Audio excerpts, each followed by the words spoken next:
so as well. So if you have tuned in, these names really shouldn't be that surprising to you. But when it comes to their record over the entire season, it hasn't been the best. They're 3-4. Their losses come from Fisher, UCF, UND, and probably the most pertinent to the game tonight, they went 0-2 against OSU Scarlet, only winning 3 rounds. Remember, it is a best of 5 tonight, so they're going to have to put up a hell of a lot more if they want to win. Yeah, that's the thing, is that Oklahoma are going to have to worry, Oklahoma Christian are going to worry about the longevity factor, which is something that OSU Scarlet have tons of experience with. TOSU has been playing at LAN events that have been hosted with tons of matches every single day, where they have to wake up early in the morning and grind all the time. It's tough. It really is, and there's a resiliency that, you know, you kind of build. And I'm wondering if OC Esports are going to be able to have that resiliency against TOSU, who are a very strong roster, and that doesn't really need to be said. Yeah, but, I mean, what more can be said about this OSU squad? These names are even escape some of the collegiate sphere. I mean, if we're talking way back when they played in SCS under collegiate connoisseurs, Arno, Mustard, and Deson were great gunners among that, and they transfer that on over to collegiate, and they have been a powerhouse, and it's going to take a lot for Oklahoma Christian to really topple the giant of tonight. OSU Scarlet, TOSU, one of the best when it comes to Skyscraper. And that's what I'm going to be looking for here. You can only ban 4 maps in a best of 3 format, and they pick Sky? Excuse... Oh, wait. Oh, right. Wait, what? There's 2 Skyscrapers. Okay, so then they pick Sky, and then they pick Sky again. Heard it. Understood. So deduce what it is. Not only do TOSU get to play their best map, they get to play it twice. Isn't that incredible, V? I have bad news, Adam. It's Cafe. That's not bad news. That is our decider. But I think the Skyscraper being picked by OC is probably the bigger deal. But a lot of times in a best of 5, you've already got your what can be considered auto bans out of the way, because most of the teams will just take like 2 maps off of the board, and so then you just kind of have to deal with the scraps. A best of 5 is about seeing who is the best, when a lot of times you're going to be shown at your weakest, the maps that you are not that good at. But it seems like picking Skyscraper first, they've decided that they really want to get it out of the way, and especially because we had, I believe, ban, pick. It's just the way that the entire graphic is labeled. We shuffled it around so it was easier. So OC definitely wanted to go here. No doubt about that, but we'll have to see if it is a mistake or if they will catch OSU completely off guard. Yeah, regardless of what it is, and I'm going to kind of go for the benefit of the doubt and assume that, you know, this was them picking it, like you said, because they really want to get it out of the way first, and that does make sense. The only issue is that obviously that means that you're going to be playing OSU maps back-to-back, so there's a very good chance that you could start 0-2 in this series if you're not able to play on Chalet confidently. But that's the thing. This could be a Chalet map, so we'll have to see, but we're not going to Chalet first. We're going to hit Skyscraper, which is obviously a pick by OC, but a worrying sign for the beginning of this series, as TSU Scarlet are going on to Sky, a map that they are pretty familiar on. They get to play defense first because OC Esports picked the map.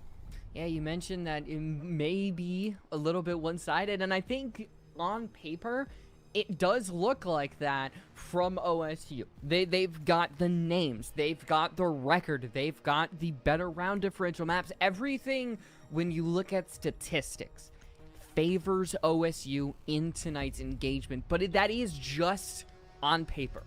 When things are put down on the line, things can change, and we'll see if OC Esports can be the one to step up to the plate. Going through our bans to begin with, it's an OSA ban, not too crazy, especially if you're trying to attack that karaoke T side. There is no Monty ban, however, which might make it easier if some teams do want to squeeze an extendable shield through that doorway on T karaoke, but I think right now it's just setting up how these teams want to play so far. I don't know if I'm being nitpicky here, but I am interested in the Cade Thatcher. Ban's coming out from OC Esports. Cade is obviously a very powerful operator to take off the board, and I think that the Thatcher ban could make sense. But the one thing about Skyscraper is you kind of try to play to waste time because it's a very small map. So whatever positions you have to play them as aggressively as possible, and you have to make the best of them. And Thatcher being banned is only going to make this attack a lot slower because you're going to have to deal with maybe a Mute Jammer or Bandit. Those could be alternatives depending on if they bring them or not. And even more concerning is you have Arno and Mozzie as well to deny intel. You're not going to have anything like a Thatcher to deal with stuff like that. So I'm very curious how they're going to work around this and if they're even going to be going there, because it looks like with the Monty, it'll be a top black push and they may not even have to worry about walls like, well, Karaoke, which lead to the outside and are usually covered by Bandit batteries. Going through the preliminary setup so far, nothing too crazy. You do have the ACOG on Wamine, the ACOG on Frost that most recently got added, which I assure you got so much better for OSU, who are already a very good fragging team, and if you give them that ACOG, they are really going to shut you down. But OC Esports, they're starting on the attack. They get all the ACOGs they want. We'll see how they use it as they set themselves up for a little bit of a smoke and shield push. You've got the Monty, you've got that Sens along with the Ying, and most of it does indicate that they're going to push through that black door, which I actually talked about in that ban phase. But OSU are setting up under that really could throw a wrench in things. Yeah, you're going to see Sadek's positioned outside Karaoke. You have a Lion, and then you have the Monty and probably Code Z going over towards top black side. They're going to throw the Sens wall across black so they can cross the staircase. They're going to use Sadex to get control of Karaoke, and that's where they want to get the plant down. And they might start with a road pool. Mustard down below inside a restaurant spotted out, not only on drone, but also by a player on the black rappel. Just wasting a bit of time, and OSU Scarlet, in all honesty, are kind of extended over towards this office portion of the map. If Mustard is able to get intel that there is a push coming here and comment to his team, that could be really good, or even a pick possibly. Dusty looking for him there, but Mustard instead falls first, and that's the first death of the Legends Finals, but Arno is immediately there for the trade. It was a good play there by OC, able to take down Mustard, but not accounting for Arno really might hurt them. Because I think the way that OC Esports are trying to go for this push, having Dusty downstairs with that skeleton key shotgun just would have made everything so much better. Not only do you lose the bucket, you also still have Arno underneath, but Grey Drone's great pinching coming there from OC. This is a great first round. If you're wanting to get the rock rolling down the hill, this is a great way to do that. You can see Monty getting set up outside, pushing through that black door. There's only the 3 inside of the actual site that you're going to have to deal with, and you have the time to deal with them. About 1 minute and 15 seconds. So much utility, so many guns. You just have to not take too much time. One thing about this setup by OSU Scarlet is that it's very open. Tons of walls there. Kittagod goes down on top black, making this an even man count, but he's relatively safe. If there's a cross available, it could be a res. Stalled out so far is OC Esports. They had a plan, and it's stalled at the moment. C4 ripped, and that's the last C4. And the last actual piece of utility that can directly deal with the Monty on Drolas. So that could be troubling signs here as he gets into possibly confrontations inside of the site as he wants to go for that plant, but there's 37 seconds left. Deson has a possible flank set up as well, and this is just taking too much time. Something has to give here. Finally, the Monty going to start to walk in to B. The Senswall covering Servin here. He'll try and maybe peek out with Reddick. Reddick just runs by, but it's a Monty. He can't kill him. Servin dies to Code Z, and the execute goes oh so well. Deson goes down next, and it's just Reddick. 1 versus 4. The newest player to this team, and he's made quite an impact. But I'm not sure what he can do in this scenario. Stuck behind a Senswall, stuck behind Le Roc in a hard place. Koji just takes him down, and OC Esports already making me... Wow, Koji. Koji not looking at his screen. But that's okay, because he actually had a very stellar round there. And so did OC Esports. I believe technically there also was the ROU smoke in the way. The final kill cam just didn't see it. Yeah, no, it just didn't show up for some reason. I don't know, graphical bug, whatever. It just happens sometimes. But really?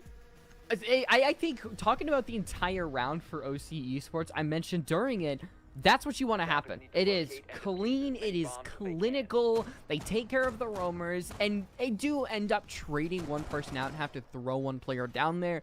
It can get a little hairy depending on whether OSU is ready for the pinch, ready for the roam clear. But in that specific instance, they weren't, and it just goes swimmingly for this OC Esports team. And I wonder whether or not throughout the entirety of the match, if OSU is going to start to adapt, if their roam really gets shut down, or are they going to play a little bit more reserved, a little bit more closer to sight, or just try to play a little bit around each other? I know we saw that from Arno and Deson, but I'd like to see like that triple combo if you're going to have all offside, because it can be a great way to keep OC on their feet. Yeah, and I mean, I was kind of expecting that this attack was going to stall out to infinity, but absolutely did not. My expectations are a little bit changed now. But sights changed as well. Lots of change. And TSU Scarlet, I think, have actually opted not to play over towards Gold side, and instead are going to be holding quite passively inside of Office. But so far, I mean, this has just been a really good game from OSU Scarlet. One thing that we could take away from their lineup currently into this current round is that they have like 3 traps, 2 traps. Do you consider Melusi a trap? I would consider Melusi like crowd control. That's a term that we use. I mean, I think it's what they use in the like operator descriptions. You know what I'm talking about? Oh, like the new stuff. Yeah, we should start using that more often. It's like, so professional. Well, it's what we already refer to them most of the time. It's just sometimes they get into little niche territory where you wouldn't expect them to be described that way. It's more to help new players, I think, at the end of the day. We already know what the operators do. We know what they can do. And so far, it's not Melusi in this specific instance. It's actually Servant who finds a kill almost opposite of the previous round. Arno falls, and now it seemed like OC might have had their foot back in the round, but OSU right back at it. They end up at a 4-3 man advantage.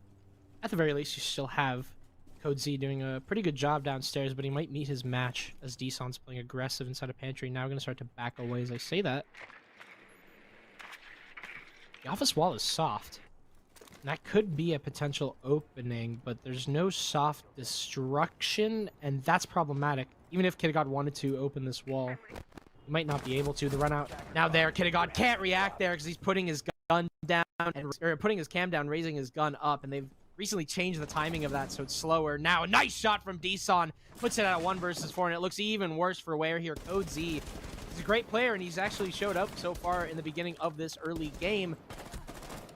How can he do it in a 1 versus 4? Well, he does claim Deson. Might not be able to get the second. Mustard instead right behind him. That's a pretty good response from OSU, who just switched sites and decide that we're gonna do something a little different, and it works out perfect.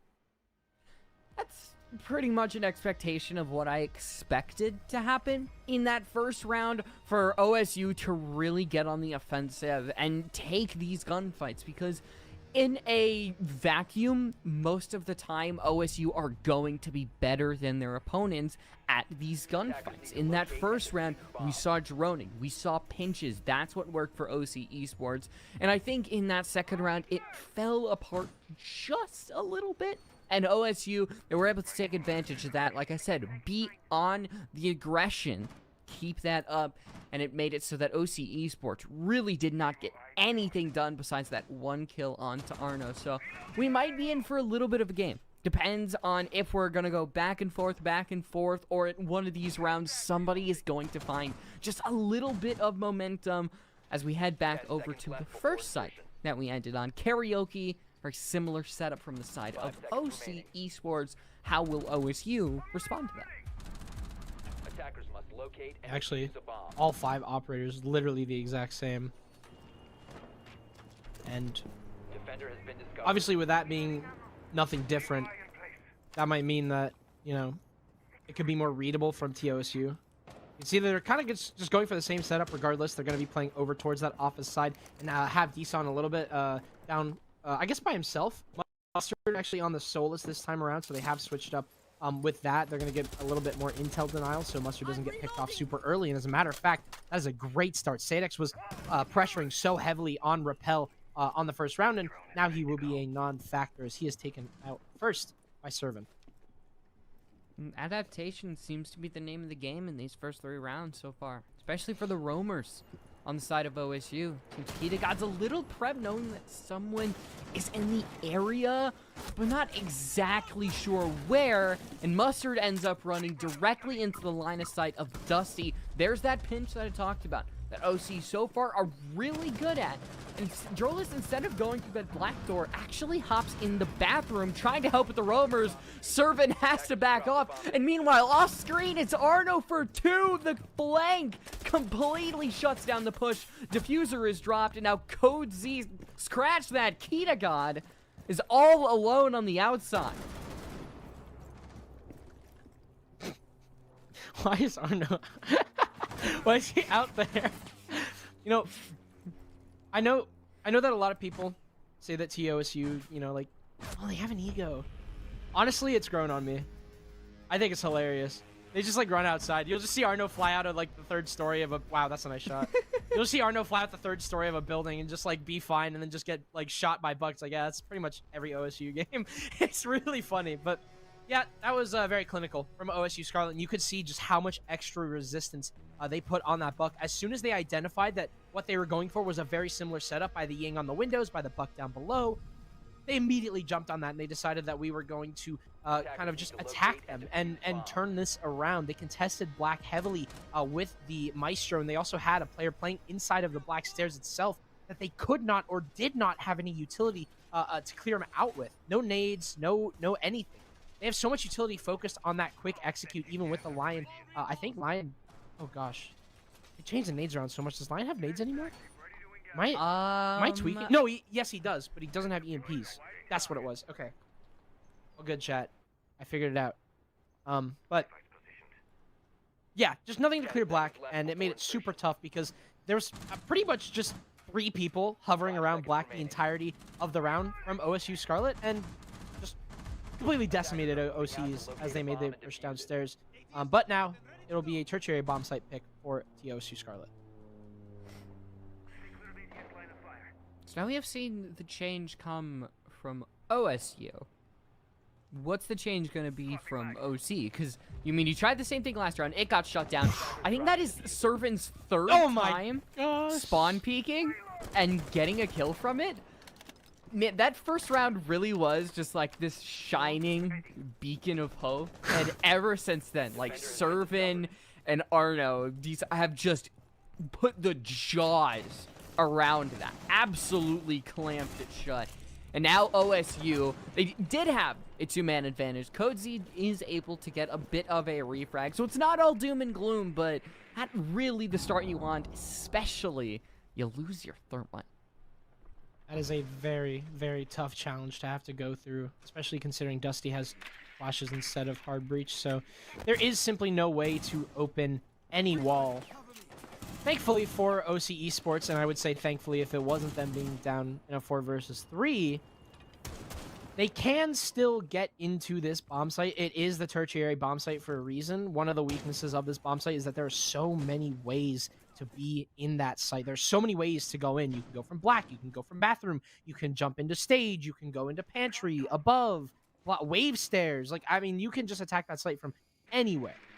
So it's winnable. Arno. This could be a potential pick. Dusty now walking in. They have him trapped inside a dragon! But Mustard hits those! And unfortunately, sometimes you just can't teach that. 2 versus 4, now a 1 versus 4, as Arno's left all alone. Code Z been great so far, but he won't be great enough to stop Servant from below. OSU Scarlet, indomitable right now. That double peek was brutal. Yeah. Man got put through the contraption right there, trying to keep both the crosshair on both sides. One person like fake peeks, which causes the other person to peek. You saw the panic happen from OC, and I think that's encompassing the entire map so far. As OSU have just been running them through the ringer. Spawn peek 1 round, spawn peek another round, spawn peek 3 times in a round, different spots, different players, and it has caught OC every single time, they've never been able to actually put together a push because they've always been at least one person down, if not two, for the entirety of rounds 2 through 4. It is hard to get anything going when you have a member taken from you. It's hard to say that is the bar, and it's just don't get spawned because we're very early in the game. But so far, that is the trend happening. I don't think it's going to be stopping. You see that giant hole in the wall. Arno checking cams will probably run out, and I think I definitely will be proved right. But OC Esports, they just got to get their feet on the ground to start off with. That's right. Sometimes you just got to reset the mental. It's a new site. It's a new opportunity. Obviously, OC Esports failed to attack this bomb site, so they're going to have to maybe think of something else, and that's the one thing I'm worried about is that adaptability. Arno, oh my goodness! God. Oh my goodness! He's gotten both. I don't know if he is aware of it, and he will end up reinforcing the wall, so no kill confirmed on Sadex. That is, wait, is he gonna fake the reinforce? That would have been so cool if he did that. I've seen people do that before, but Redick is here still.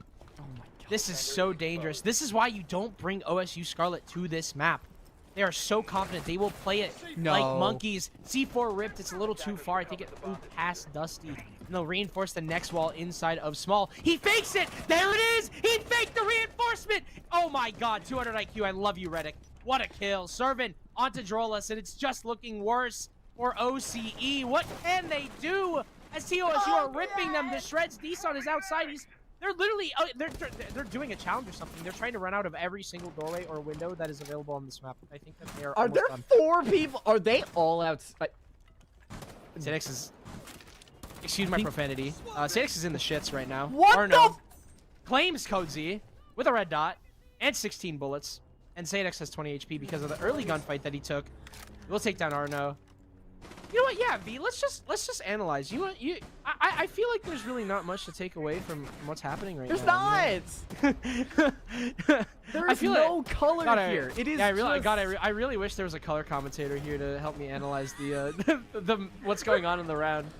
This is like the type of play that you expect at like a 5-0 on like map 2. Not you're up 3-1 on map 1 of a best of 5. Just the fact that you have players, like 3 players all running out. Arno gets a kill outside all the way over by the ventilation units. I genuinely don't know what I can say, because I don't think there's anything that can be said, because OSU are just running around, shooting their guns, and making fools of OC Esports, and it's gonna be hard to change that in this map alone. I think you can definitely reset the mental, go on to another map, and try your luck again. But this one, OSU just have OC Esports in a little bit of a stranglehold, and I think that last round really just was the cherry on top of all that. Fortunately, we are witnessing kind of the repercussions of I wouldn't say a poor ban phase, but simply just a larger map pool for one of these teams. Because not only after this do we have Skyscraper, No. or not only do we have Skyscraper, ooh, Thank you. Arno actually doesn't get away with it. He nearly did. Dusty. That's a really good kill to get, and obviously very low after that, but that is still a kill. But what I'm very concerned about is that this is the exact same push, and OSU Scarlet may read into it. Servant is outside dueling with, I believe, the Sens, actually, and that's another kill for OSU Esports. They're starting to pick up some momentum here, believe it or not. There's another player waiting for the run out there. Stop! He actually backs up. But yeah, I mean, this Skyscraper is the map that they banned. Dusty crosses into bathroom. He's very low.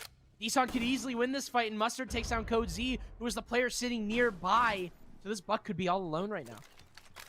I feel like I'm losing my mind just a little bit, because it is just the same thing over and over again. And OC Esports definitely have ran into it a little bit. They stopped the tidal wave of OSU that was coming your way, but as you can see, it's 3-3. Things aren't that much better. You still have the player over in Black Stairs with that F-Not mine, and Drolis can't do much because there's no player behind the Monty itself. I mean, Reddit could actually get some help and maybe try to take down the Monty, but you can hear the swing coming on in. There is a little bit of assistance. Of course, Reddit still gets the kill. And it seems like OC Esports' chances may have gone down the toilet. Willis can't even hip fire here. He just has to sit and watch because he is defenseless. Shield rework isn't going to be good enough for that. Unfortunately, I hate to say it, but this is just the result of a bad game plan. The map ban phase was not well thought out. Not only do you have Skyscraper, but you have Chalet after this. And in previous games between these two teams, Chalet went 2-7 in favor of TOSU. Skyscraper went 1-7. That's bad news. And those are your first two maps. So OC Esports set up these bans so that they could be pretty much down 2 maps and come back for 3. And that's a very harsh game plan. So if OC Esports are able to keep their mental in a straight line, they're able to stay on the same page somehow through two grueling maps in which TOSU Scarlet are very well versed, then maybe OC Esports stand a chance. But where my doubts start to creep in is TOSU Scarlet are one of the best momentum-based collegiate teams that I know. They will grab that momentum from you, and they will never give it back sometimes. They can late game scale you to the end of the game. So you absolutely must find a way to stop them. And that map 3 is going to be so critical to how this game may go, depending on how it may go. But still on map 1, 5-1 for OSU Scarlet. They get their start on attack, and they only need 2 to win this game, or to win this map. Not the worst thing in the world for OC Esports. I mean, obviously we're in a defender-sided meta. The changes to the defense hasn't come exactly yet, so we still could see that very powerful players in play. I mean, Nizami obviously had those changes, but she is still all prowling around this office along with Codes on that Fenrir. Both of them are really angling to get that first kill. Despite the fact that OC were able to get a couple of that in the previous one, they didn't exactly get much headway off of it, and I think they're trying to improve upon that. Good shot by Kitagon, takes out Arno, who clearly is the big man with the target on his back, but getting much more than that is going to be difficult. SC already going to start to feel pressure inside of Museum as well. He's gone. Code Z gets the trade. Drolis falls next. 3v3. It's all quiet as every single player on OC Esports has retreated to the bomb site, and every single player on TSU Scarlet is on the other side of the map. Full office control established by TOSU Scarlet. They'll start to make their way over towards Drum. That is their weakness right now. If Deson gets intel here, there's nobody that's going to stop him except for Kitagon nearby, who will actually now start to fill this position. ACOG in hand. Should just hold this angle, in all honesty. No one from TOSU Scarlet approaching him from wave stairs. Kitagon will back away from the Grim. Hit 20 though, and stalling out so far. B's doing their job there, though. Unfortunate part of this is you lost your ace in all of that, so you can't really go through that basic area. You're going to have to push through Drum or go through Code, who is the man to watch right now. Has, I think, 2 more kills than the entirety of the rest of OC Esports, so he is the one trying to put this team over the finish line, and he's going to have to add 2 more kills onto that. It's going to be Reddick and Servin. They have both LMGs that they can fire away as long as they want, and they've got time to drone it on out. Around 30 seconds. Don't have too much utility to actually get Codes out of where he's hiding. Servin also got a triple kill in this round, so he's feeling himself on this LMG, and that's Reddick. I mean, that is the problem with TSU Scarlet, is they love these LMGs, and with the rework, oh my goodness. That's a 6th round, and that means that we are on match point, and that means that OC Esports could be doomed to repeat history, as they have lost to OSU Scarlet 7-1 before on this very map. So there's definitely going to be quite an air of lost confidence for OC Esports if TOSU Scarlet get away with this victory as quickly as they did. But we'll have to see, because obviously there is still Office Not gonna opt to go for karaoke T again, which honestly surprises me because that round was extremely close. Thanks pretty much only to Code Z in some cases, but I don't know if the change is enough. Maybe it could shift their momentum. Maybe it's a reset. We'll have to see because they're gonna need a lot of a reset could do them good. We'll just say that. Yeah. I mean, you saw the defending round. Everybody saw the defending round. I don't think we have to explain anything to people at home. It's gonna come from Cozy. It's gonna come from that roam probably, because that is where they kind of got their start. I mean, they did a decent job taking away resources and a little bit of time over by that office when they were in the karaoke bomb site previously. And you can see them extending over a little bit to that first floor, but also to the other side of that map to karaoke T. Great shot by Kitagod. Down goes Mustard, and even though D-Son is going to try to hop in, maybe get that early refrag, it doesn't happen. You get one dash away. That's a freebie for OC. Great pick by Kitagod, and he's going to now back up. And OC Esports get a much-needed start now. Where you need to be careful is OSU Scarlet. They don't stop whenever they lose a player. They immediately get back onto that push. So they are looking for that trade, as most teams do. I think about it. Well, there's good teams. I'll say good teams. I think OSU Scarlet are a good team. Proven that. They are man down. Arno waiting just around the corner for Dusty. 64 bullets, and all he has to hit is one. Chances are high to win that gunfight, but he'll back up instead, as OSU Scarlet are kind of just stalling right now. Rather, the players outside are stalling, as the rest of OSU Scarlet are starting to push in. Arno inside of Geisha, sprinting with that LMG, and Kitagod's there to meet him. Wave stairs, though. Up comes D-Son. He claims that trade, but it's too dead thanks to Kitagod. OC Esports have a man advantage.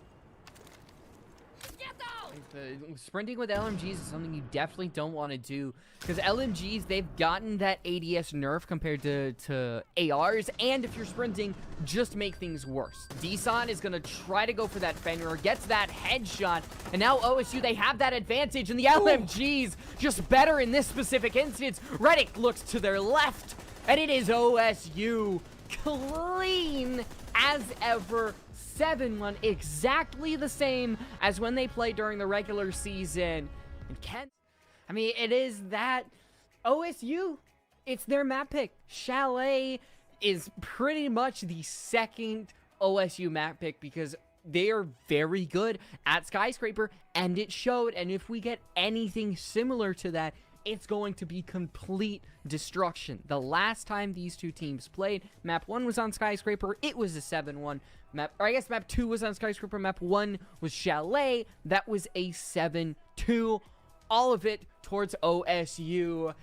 And OC really got to pick it up here if they want to have any shot at turning this thing around. Otherwise, they are going to have to go back to back to back on Bank, Clubhouse, and Cafe. That's right. And that is going to be a very difficult task, I'm sure, as you know. So, the hopes are obviously that Chalet goes just a little bit better, but in previous results, it has proven otherwise. So there's going to be a lot of work that needs to be done for OCE. This is not going to be an easy map for them. OSU Scarlet, this is their map pick, which is obviously very concerning, considering the fact that we just saw OCE's pick, and we kind of discussed how we thought that might have went already in the past, and it's kind of just came down to the fact that their OCE Sports map pool seems to be a little bit smaller than TOSU. I mean, it's not surprising. You talked about how big OSU's map pool is, how many events they go to. They've been doing this a while, too. I mean, we don't have as many records as OCE Sports. We don't have too much of them. And I think that's the only thing we really can compare, knowing what we know and not knowing what we don't know. That's a very basic statement, but I think it tracks. We know so much about OSU, and that's why we're so confident in them. As we get through that ban phase, nothing looks crazy, honestly. Still not sure how much of a fan I am of OC Sports banning the Thatcher. Actually, as a matter of fact, on Chalet, I'm much less of a fan of the Thatcher ban. I'm assuming Cade is next. And one thing that OC Esports absolutely struggled on, not only against TOSU Scarlet, but the last time I casted them was their adaptability was second to none. Or sorry, like as in it didn't exist. I'm sorry, second to none would have been nice, but no. They pretty much just do the same thing all the time. I think there's some adaptability available on their defense, but that's kind of the bare minimum, I would say, because it's way easier to adapt in your defenses. Just change your setup on attack. Same operators every round. Now we have the same bans. We're on a map that's OSU Scarlet's. I'm not very confident right now in OC Esports' ability to carry out Chalet. I'm gonna have to see something different from them this map or the next, because there's something's fishy. I don't know. I don't trust it. I don't know. Chalet's bad. Chalet's gonna be a very, very rough map if OC Esports can't find something. Yeah, I mean, they get to start in the defense. I think that's the only positive to it. And I talked about how we're still in a little bit of a defensive meta, and it was probably the closest that OC Esports have been to winning a round. And a lot of it came down to Code Z, just how good at fragging they were comparative to the rest of their team. It's like putting all your eggs into one basket. And OSU just have baskets of eggs. That's literally all they have. That's why they were able to really dominate OC Esports in the previous map. Speaking of OSU, they are bringing a blitz in that first round with the new changes. It seems that Arno might hop through the bathroom window, and we might be in for an extremely chaotic round. We definitely are. Fast Arno. Back turned is Sadex, and that just allows Arno to gun him down. Dusty's there for the trade. Kinegod takes down the blitz. That's a big threat. Eliminated. Dusty now going to retake Piano, but he will fail. Code Z making his way over. Jolas potentially with a flank. They might be able to pinch TOSU Scarlet, but as things begin to slow down, a 4 versus 3. TOSU Scarlet have control, but they're starting to lose bodies. Reddick dives behind the shotgun. He's dodging everything, and he wins that! Unbelievable! A 3 versus 3 now. Servant outside the site with diffuser in hand. He claims Kinegod through the wall. Now making his way into Closet. May opt to take the fight. Dusty inside a Piano claims him. It's Code Z and Dusty in a 2-on-2. Mustard and Reddick are low. There is a Finka boost available, and Dusty may get aggressive here as he potentially looks to vault down Owl. Super shorty in hand. They have the intel. This could be a play that works. Reddick making his way over towards Solar, but so far it's oddly quiet. Had a very chaotic early round, which leaves us with pretty silent mid game. Still a minute 15, 2v2. Dusty, Mustard, and Reddick are on pretty low HP. They're gonna stay there with no more Finka boosts. Code Z could actually get his team first round win, maybe set themselves up for success. But if you remember, they did win the first round in the previous map and then proceeded to lose 7 in a row. Obviously, you gotta start somewhere, and it has to start with 2 players, but that's gonna be a difficult task. But Code Z seems up for that task. 1v2. Reddick, half HP. Kiba staring him down the face. No Ash charges. Kind of low on bullets, so he can't even fight the Kiba. Code Z will use that to his advantage. Claim his second kill of this round. I'm not getting my hopes up just yet, but that is a start for OC Esports on this map of Chalet. The rush kind of stalled out. Once Arno lost his life inside a bathroom, you kind of saw that push went a little bit south. Even though they were pretty much right outside the bomb site, unfortunately, they just weren't able to get that case down, which ended up costing them. Attackers need to locate and defuse It's kind of funny because the previous round started with a great clear by OC Esports. It's probably what you want to see from a team, and then absolutely nothing happened. And that round on Chalet was... you can't even really track it. It's not something you can expect as a defense, yet they're still able to take it. and they have the exact same results as before. It shows you that sometimes it's not about how you get there, it's about those results. And that's all that OC Esports cares at this point in the game. They need to put rounds up against their opponent, stop them from really running them over like OSU clearly want to. So you can see how many times they were able to run out and were willing to just throw their life away at the potential of getting a kill. But Dusty gives Servin a little bullet and a little bit of his own medicine. It's a good start there. Servin taken down. A key player for OSU at times. Very powerful, very potent, but very much dead in this second round. Redick next. It could be down. The front hopping in the window? Play there was not, I would say not the play, but Arno's now in. This could be something, but there is a Fenrir mine looking right at him. He's now stuck inside of bar. Code Z with 2, and OC Esports, they're about to double their rounds. All right, I think we've got to put away the rush stratful. It's 2 for 2. That it has not gone well. And that one went even worse than the previous round. You didn't even get off the launch pad on that one. So OC Esports, you're right. They doubled their round count. They have at least matched the amount of rounds that they were able to get in the regular season.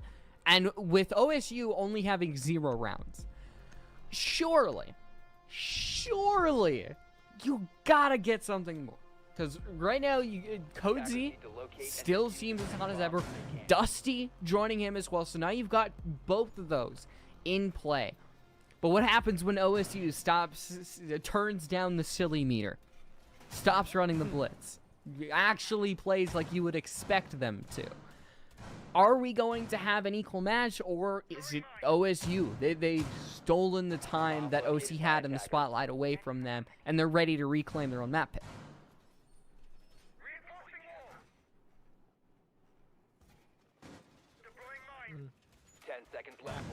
I think that you brought out a great point a round ago where you kind of mentioned how OC Esports have been kind of fighting for scraps. And I've been really watching because that's kind of not what you want right now, especially in the current game state, because OC Esports are in a position where winning this map would be a Christmas miracle and would probably set them up very well to potentially put this into an actual series, considering the fact that not only is this, but they just lost brutally on their own.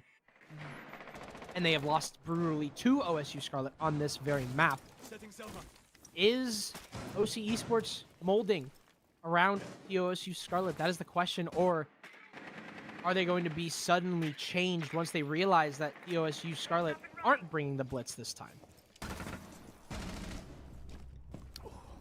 Arno. Yeah. Arno is 0-3 so far. Same with Mustard. It's very atypical of what you usually expect. Yes, Arno was on blitz. I think maybe we gotta take that into factor, but starting off with a complete goose egg on the board to begin with is not really gonna help you out. And it's gonna take a little bit longer to get even started, as Redick just holding the angle. Very risky, especially as the ace, but I think for OSU Scarlet, they're going to have to take their time, something they're really not used to. You can see with their very high-paced, quick executions, they're going to have to go through this piece by piece and get rid of everything they want. And now they lose Mustard. That's another player who will end up killless for another round. OSU Scarlet will, at the very most, start to make pressure in this master bedroom side, but Cozy is still above. Servin claiming his second kill of this map. And at good timing, Kitagod going down.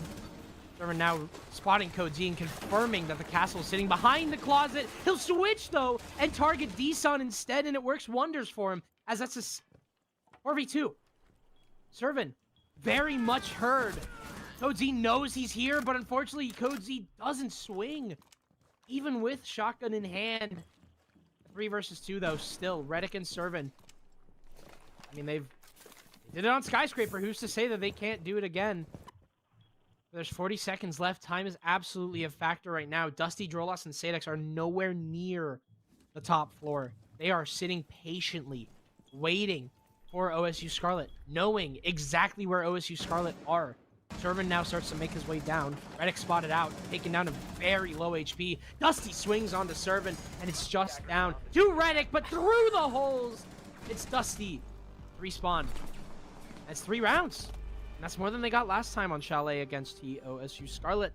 Some hope, maybe. And that's the first round you can really say that OSU definitely tried. They didn't run the blitz. They didn't do a rush. It was OC Esports. Gun up, C4 up. They were ready for what was coming their way. And 3-0 is very impressive coming off of a brutal 7-1 loss on their own map pick. They've got to start on the defense and try to get things done. And already, they have shut down OSU about as much as you can. 5 rounds over... 5 kills over 3 rounds. It's very, very unusual to see from this team. I just think that they haven't set themselves up. They're still in that mindset that they put themselves in for the first 2 rounds to go, try to get these picks, and even still in the skyscraper, which is kind of the exact same thing.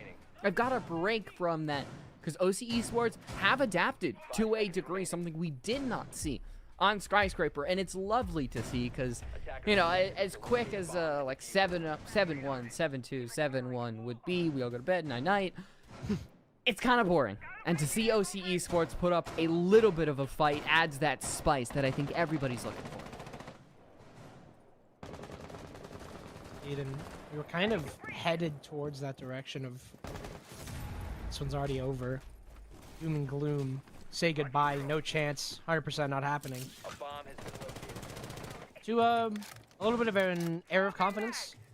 I think Chalet is not the map that we expected OC Esports to kind of start to show a little bit of their prowess. It might have been map 3 where that started to happen. They're starting to show some early signs of momentum. Obviously, hopes are that they aren't going to slow down. Bison outside the bomb site now. Position inside of Solar and Reddick. Sorry, and Statex. Taken down first. Not dead just yet. Arno spotted by a beeper sitting inside of Fireplace. It's Servant to confirm the kill onto Sadex. Code Z might be next. 5-1. Not the best player on this team on this map, but he was on the last one. Edagod taken down. Dusty dead too, and Arno wants him to know that he's dead. Drolas and Code Z now left all alone. Plants going down, and Drolas with no C4 in hand. Can't do a damn thing about it. Code Z is the only one inside the bomb site, and with little to no HP. Drolas is unfortunately forced to go on a side quest, it seems, up the blue stairs. Isan taken down by the forces that be. And Arno. Same things. And, well, you speak good about them, and then all of a sudden they just lose around. Whatever. It's not too surprising. It had to happen. I mean, I couldn't have been like, oh, no, guys, next round. OSU's gonna hype thing up. You have no idea, because I would just receive, why are you so biased? Why are you biased, Castor? Biased Castor. In my idea, because, I mean, OC Esports were playing very well in those previous 3 rounds, but it would be crazy for OSU to not get anything going throughout the entire map, and finally they're able to string a couple of kills along, get the surprise factor that they really rely on, that sometimes can come to hurt them, like we saw in those first 3 rounds. But when you get the kill onto Sadex, get that down, and it just starts to snowball. It's what we saw on Skyscraper, and I don't think it's going to be as huge because we've only got 2 more rounds until we swap sides. Well, of course, we know how much OSU loves their runouts and their spawn peaks. OC Esports have clearly made a name for themselves, getting 1 more round than they did the last time these 2 teams played on this map, and 2 more on Skyscraper, so already they're doing much better.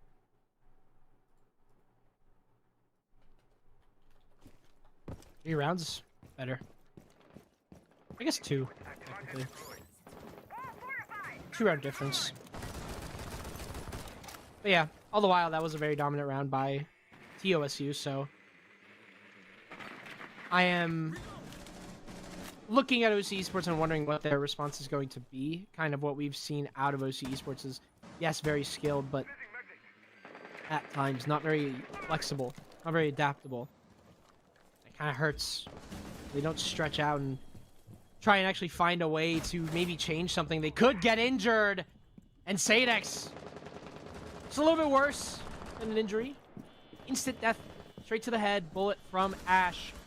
Dusty is trying to maybe find that refrag with Code Z upstairs, but Code Z nearly eats it. And that is an opening engagement for OSU Scarlet, which will turn into momentum sooner rather than later.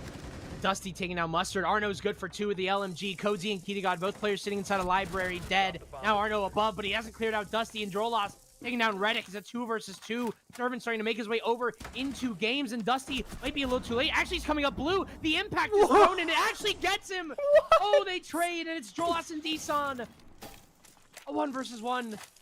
I thought the impact wasn't the play, but I mean, he got his trade, so what am I to say? One more Kawan Hive for Deson, and it might land right into Drolos' lap. It does. Now Drolos spotted. Could have asked for a better Grimby there.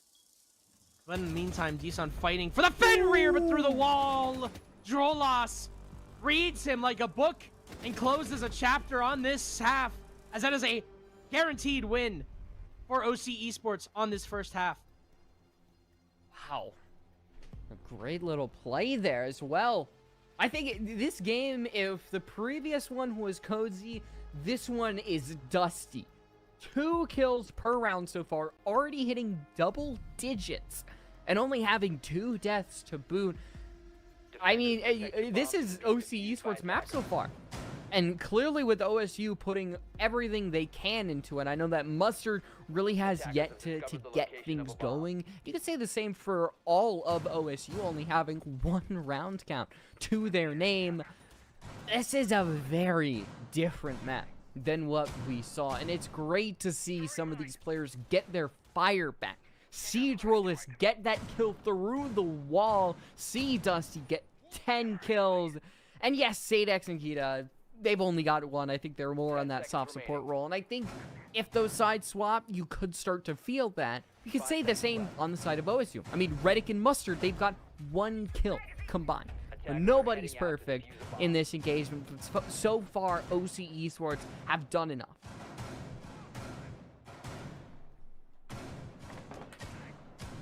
Kind of a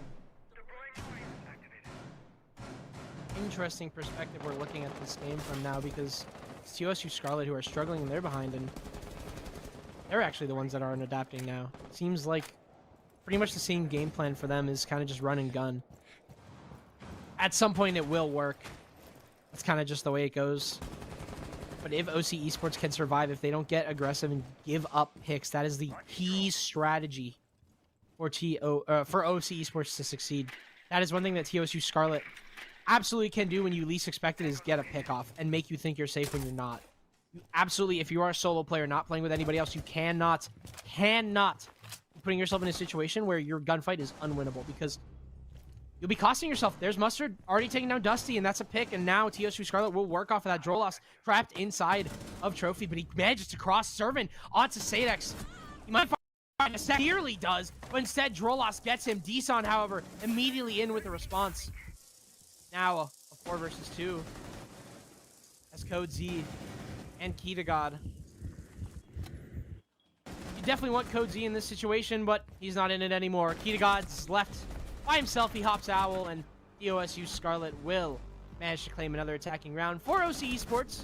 Flowers for winning the half, but that round was very much a statement by OSU Scarlet going into the second.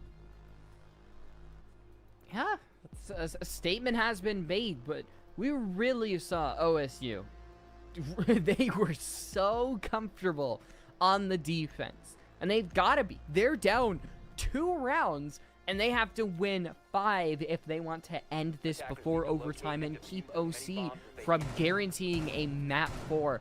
And I think for OSU, you talked about their ego a little bit at the end of the first map. Surely their egos would be just a little bit bruised if they lost him. Let me be clear real quick. I said that I enjoy watching the ego. No. I'm just saying they like, you've got that ego.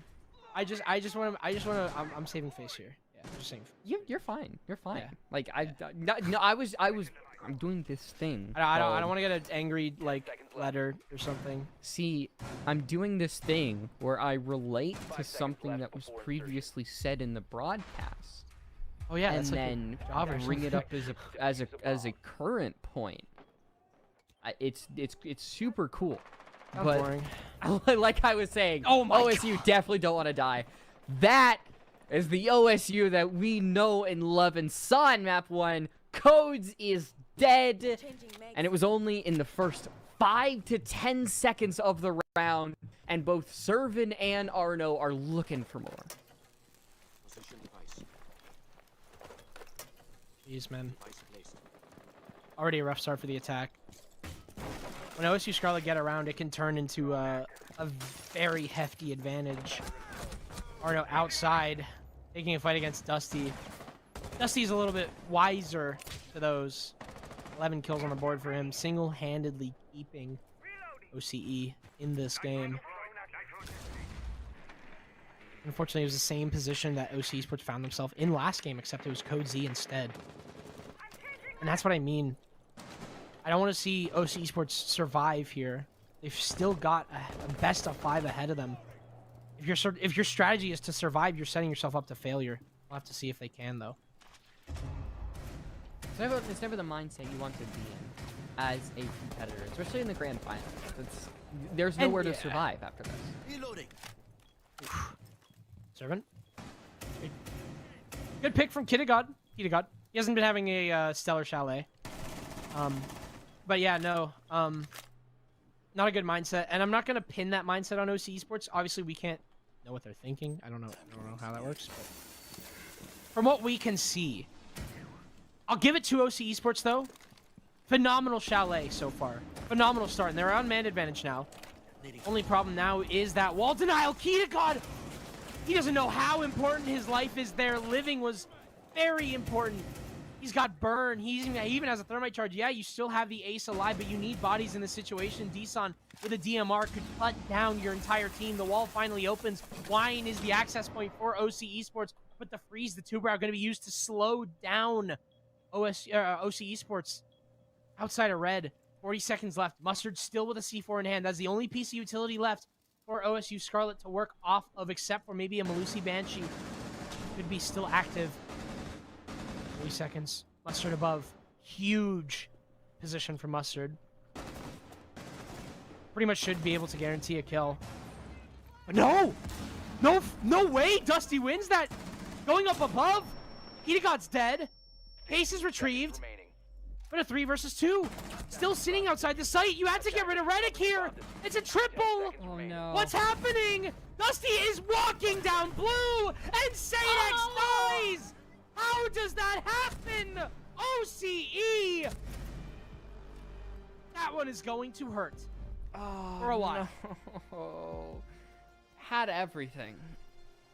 It was all clicking into place. Just didn't come to fruition. I think that's a lot of times what happens. Oh, excuse me. What happens with some of these OC Esports plays that look like a positive result can come at the end of it. There were a couple of that on Skyscraper, and I think that's pretty emblematic of what we've seen on Chalet. And if you're an OC Esports fan, something you do not want to see throughout the entirety of this match, especially considering how OSU are going to keep applying that pressure, keep doing those spawn peaks, and I wouldn't be surprised if they up that pressure that they put on you, because that is where they thrive. And OC Esports may have missed out on an opportunity to increase their lead, and if the trend continues, potentially dash any chance at overtime, because now, instead of having that 3-round gap, they've got 1 round, and OSU are starting to get that momentum, and you talked about how good they are when they get that momentum. The early signs are no spawn peeking library. Not spotted out and not spotting out anyone. Break glass maybe to waste time. And OC Esports on this attack only have a Hibana. What the hell? Oh, why is that? Did OSU reinforce the library hatches? Griffin! Observe library hatch, please. I would have like usually you don't reinforce. I don't know. We're going to see. They don't reinforce. Yeah, usually it's not reinforced. So yeah. So why is it's there not too much of a surprise to me? Well, like why is there no Havana then? Maybe for stock. Oh, I mean, maybe. Here's the thing. I think it's never wrong to bring some form. Yeah, of course. Heart. Of course, that's a good kill. Serving dead. But yeah, no, I agree. Actually, you know, I can see Hibana on this map. I can see Hibana on Chalet. On this site specifically. I don't think I see it anywhere else, but Cozy. Dead. The broken record. Derek's dead. The a broken record. Yeah. I think still seeing just a lot of one-on-ones. Back and forth.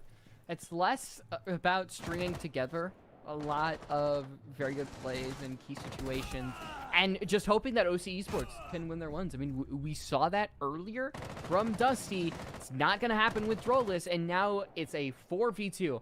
And if anyone drops from that balcony, if Kita God just tries to peek big window, it is donezo. But Dusty will not die and will not let OC Esports flounder in this game. Eventually will go down, but 14 kills so far. He is trying his ass off. Jasmine. Pretty sure I saw teabag there from Arno as well. From the heavens, Reddick just brimstone ults Kita God. Not looking good here, folks. OC Esports on the timeout now, equalized on man count with OSU. And usually you'd think that they'd be happy about that, but in this case, absolutely not. OC Esports. You know, I don't know why I was half expecting us to go to comms there, and we were gonna like listen into like. You think we've got that? I was about to stop talking because I was like instinctively I was like, all right. They got rid of that on the NAL because all the casters, or not the casters, so the coaches were complaining because they're strats, they're precious strats, and I'm sure that OC Esports, they don't want to reveal their top secret fortified bunker level strat. Right. Bunker? Is there a bunker on this map? No, like you got. Oh, bunker. You've got the strats in a bunker. Yeah. Like a bunker strat. Sure. Like, what the heck? Oregon? Really? We're in Oregon? Oh well. Timeout done. OC Esports had a lot of time to kind of just work on pretty much anything. I think that once again, we have to really be looking at how OC Esports are playing this game and how this game feels like for them, because honestly, it feels like they're wearing 20-pound weights around their ankles. It just feels like this game is super difficult to win at times. Even if they're able to get an advantage, it's immediately taken away.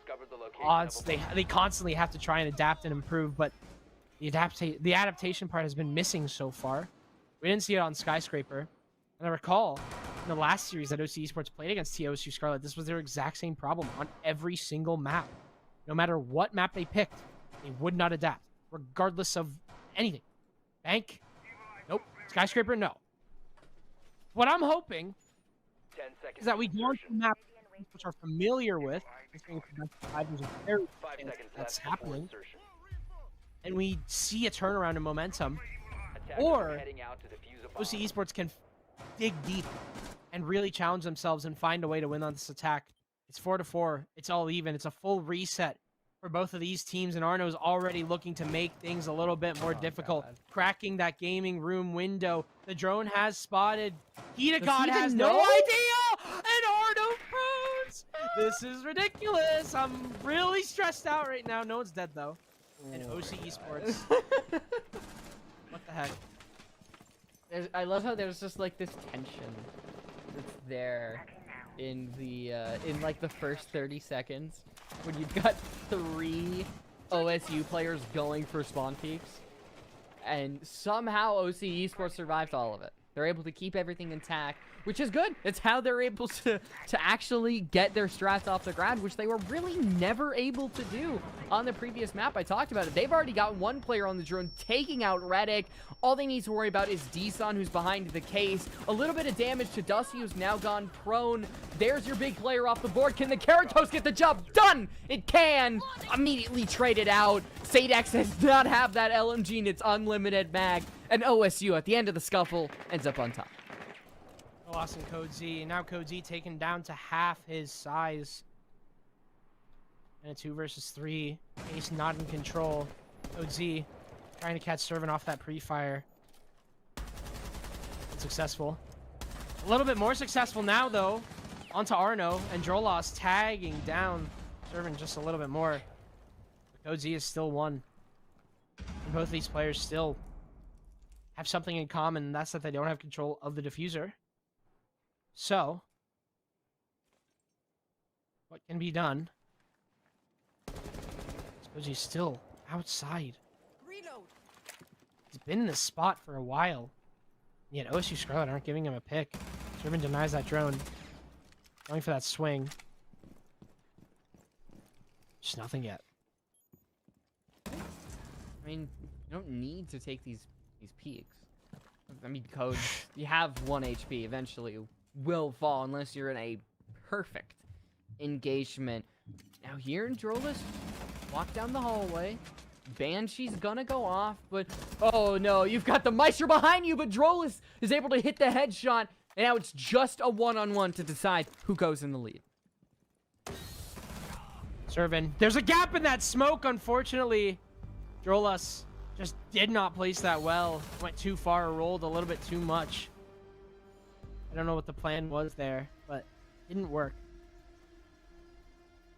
I like the play, though. I do like the idea of putting that smoke there, but... Oh, for sure, yeah. You're right. Just a little bit too far. And unfortunately, another round that OC Esports are just inches away from taking ends up falling by the wayside. Now OSU, on their defensive side, have gone up 3 rounds in a row. They've taken the lead. They're going to go down to the basement. And so, what's the adaptation from OC Esports going to be? We mentioned how they are not really a team that can make those very crazy changes that they need to when things are on the line. They'll stick to their guns, and that might be their downfall. But now, their backs might be up against the wall here. OSU are in the making to go on to map point and potentially take the second map, putting us on match map. I don't know the terminology, but it'd be pretty scary for OC. They'd have to do the reverse sweep, and I don't know if they've got the longevity for that. Longevity is probably the best word you could use for that, and probably the theme of this game. Who can just survive the longest? We already have our answer. It's the question of, can one of these teams who is not expected to survive this make us look like fools? Answer so far, not right at this moment. OC Esports down. Servin nearly losing his life. Just last round he was at half, but instead Arno is dead.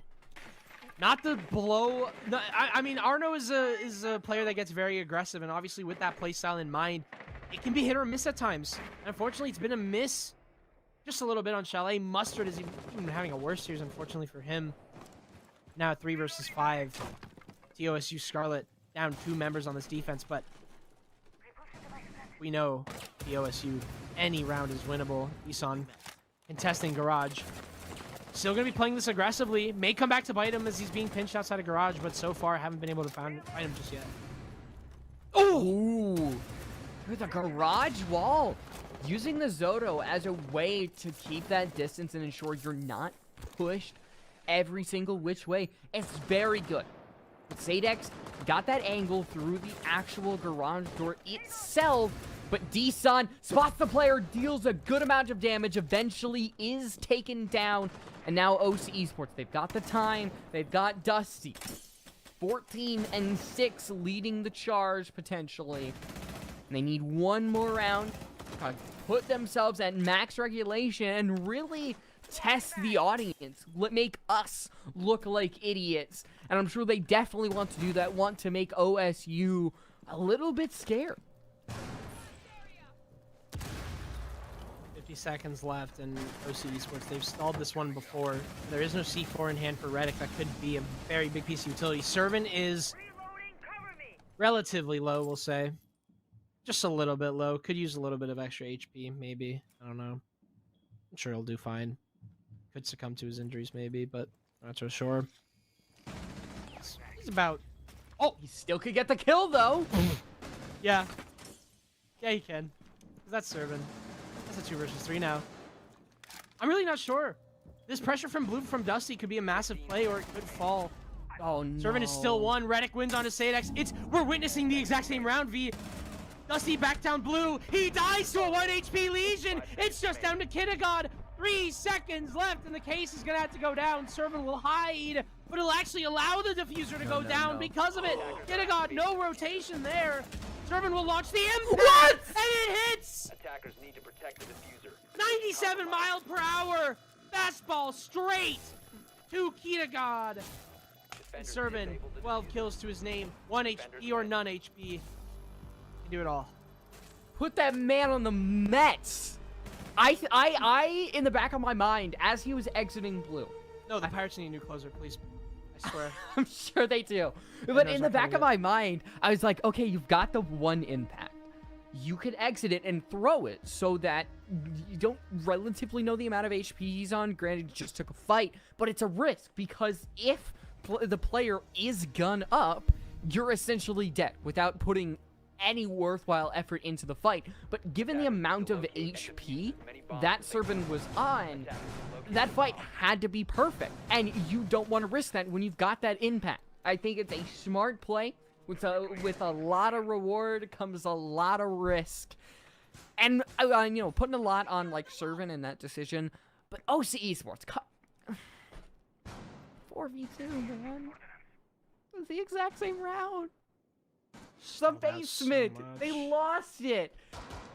And anytime you feel like you got a little bit of hope in them, it just gets smothered because OSU can fire back. I think on the defense versus the attack, they're able to take those gunfights when clearly OC just isn't ready for it. Changing max.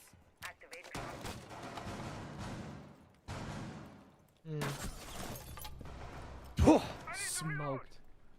Ouch. Arno, man. Not been great. Could be better for him in this series. Or rather in this map. We won't say the series.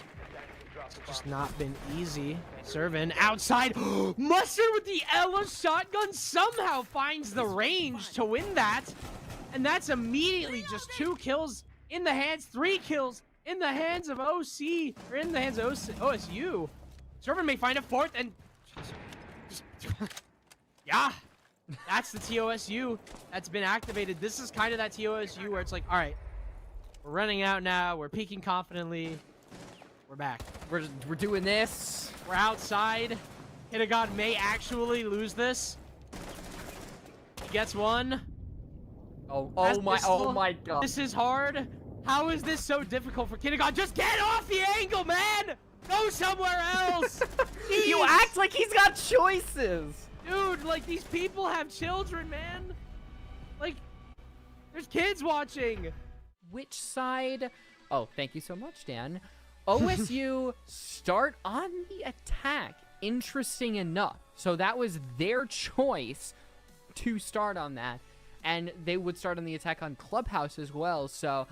I mean, we have seen how the defense for both of these teams really is the better part of it. So I do find it interesting that OSU would have relegated to start on the attack. But, I mean, it is Bank.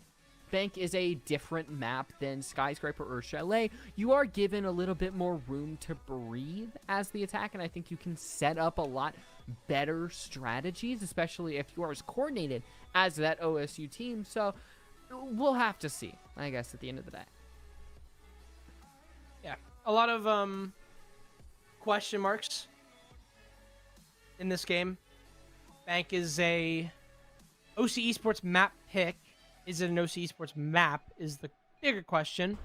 Bank can be discernibly difficult to attack at times, and I think that with a team like OC Esports who have been struggling super hard, this could be difficult, especially because actually OC Esports are on defense on their map pick, which means that OSU Scarlet actually picked attack.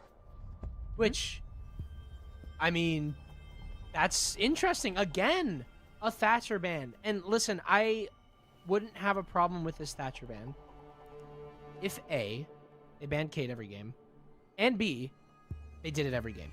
There are no map-specific bans on this team. There are seemingly no adaptability on this attack. And, well, we just witnessed them lose a ban phase and then lose 2 maps from that ban phase. My confidence in the stock of OC Esports has dramatically shifted downwards, unfortunately. And there's going to be a big amount of improvement that we're going to need to see from them on this map in order to try and recover, because a lot of lessons to take away from this from the series so far. Yeah, I mean, Kaid on Bank is decent, especially because you're going to allow those hatches. But, I mean, with Maverick in play, with the EMPs as well, and there is the Kaid ban, I mean, you're still going to have Fenrir. You're still going to have Solus, Mira on that basement as well. And I don't know if we'll see any Azami. It's kind of just up to personal preference on that team. OSU, I think they've already realized that the Kaid Thatcher is going to get taken off the board, and I don't think that's really going to impede on any of their strategies, because they don't seem like the team to try to, you know, EMP wall, get it open very standard. It is that we're going to take you by surprise, get these flanks, set up the basics for a push, and then try to adapt along that, compared to OC Esports, who do put all of their stock into one thing. And I think they would actually benefit from something like a Thatcher at the end of the day. Yeah, I think that that's kind of been the thing that I've been saying too as well. I think you just said it perfectly. Like, just play something. You can use the Thatcher. As a matter of fact, the Thatcher would probably be good for you. Would have absolutely been great on I would say Chalet, but honestly they did fine without it. Definitely on Sky. I guess we'll find out on Bank. Yeah. I mean, they've got the Monty running through dirt, and the Goyo is going to be there with the Kibas. So Kita's actually doesn't have the C4. The only one who has that is going to be Code. So there's no immediate threat to OSU. They could theoretically just drain out all of the smokes, all of the utility, and still try to push through dirt. Now, is that very time sensitive? Probably not, but it is something they could do, and they could eventually squeeze their way through. And I think it's something. Oh no, I thought Arno had pushed past, but no, just taking a little bit of damage, backed off. That's the second barrier gone. The second players like Deson and Mustard, who seem to be going for a different approach. I think that's probably a better usage of time. Time has been pretty efficiently utilized from OSU Scarlet already inside of server with that Montaigne. Never mind, just gets knifed, I guess. Arno's dead. That's... the zombie voice actor is very motivated. 4v2. He's on a Mustard. Both the condiment boys, I guess. You know, Deson, like Dijon. Yeah, I actually went to my fridge where I took a swig of cranberry juice from the carton. Dude, and, I thought you were gonna say mustard, dude. I was about to I was about to be so shocked. Sorry, oh man, my throat is so parched. Let me just yummy. And I looked at it, and I looked at the Dijon mustard and was like, oh, it's like Dijon and mustard from... I've got the collegiate brain rot. Okay, my bad, Adam. I'll stop talking, you can carry on. My wayward son. Let's see if there's peace when he got his gun. Gets to work. Or will his empty head be laid to rest? Only have to wait and see. Key to God. 2 sprinting across, and well, it seems like D-Son and Mustard may just have to cry no more. Oh! Jolas gets that kill to Mustard, and that's OC Esports. That is not a typical push into server. It kind of jam-packed their way through. Ended up getting split. Somehow the Monty got knifed, which it feels like something that shouldn't happen. And OSU end up once again losing the first round of the map. That has happened the last 2 maps, and they've been able to win both of them. Even when they started on the defense, they lost it. And OSU, you can say that the longer the map goes, the more they adapt, the better they get compared to OC, who kind of have the opposite issue, where they can't adapt. So far, OSU, they're sticking to their guns. They are not changing really a thing. And it is going to be that main Monty push up the red stairs, or at least I would assume, to try to take care of this upstairs 5 defense. seconds to insertion.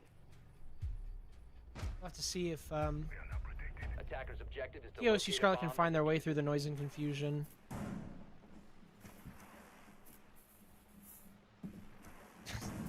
It's a good echo drone, actually. I really like that. That's really good. I love that. Echo's one of my... that's cool. He's gonna be able to get a glimpse of the illusion inside of Bobby.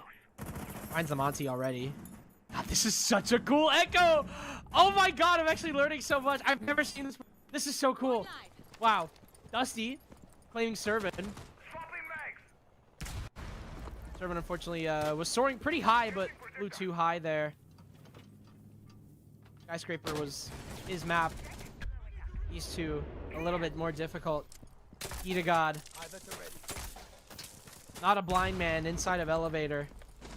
Finds a shutdown onto Mustard, and things have already gone from bad to worse for the OSU Scarlet. Key to God, he's taking this. He's a madman though. He's just tucking an Arno fully outwards with his gun. Takes him down, and now starts to pressure over towards small desk or over towards front desk. Am I dreaming right now?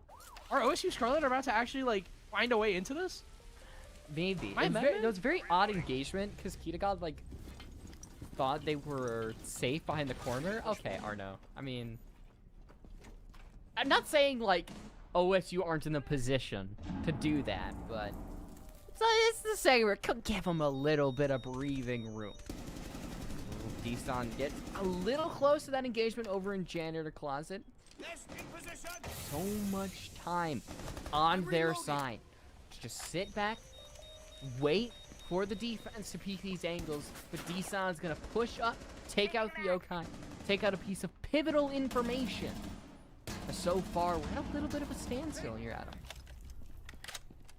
Reddick, Sadek's dead. Reddick's a man with a reason. Charade is the event of the season. Dusty getting D-Son. Now 3 versus 2. Arno. He's very low. So getting a plant off might be actually difficult with 1 or 2 straight bullets. Go to his leg! But he's gonna try anyway. Reddick taken down. A triple kill for Dusty. Absolutely not slowing down from Chalet. Arno fully extended though. Doesn't down Dusty. Unfortunately that P9 just does little to no damage, and well, it's a great start. This is more than you can ask for OC Esports. 2 rounds on this bank defense is good, but it is bank defense. So how much of that can we accredit to that? Yeah. Can't say their defense is significantly better than their attack, but difficult part of Siege is that you cannot just be good at one side. You've gotta at least be average on both to put up a little bit of a fight. And so far, OSU, if they're able to get 2, because that's what they did in the previous map, they can win so many more and still come away with it, despite the fact that they did not look as good on the attacking side going up against OC. So I don't think it's about how many OC are able to put up on their defense. It's what they can do when they swap. Do they give themselves enough of a buffer so that their attack, which is not up to standard, can put them over the finish line? So comparatively, you do want, a 5-1, 6-0. That would be amazing as a player on OC Esports. Is that realistic? Depends on how Scarlet really do change things up. But I'm not too worried so far, but we'll have to see when those sides swap.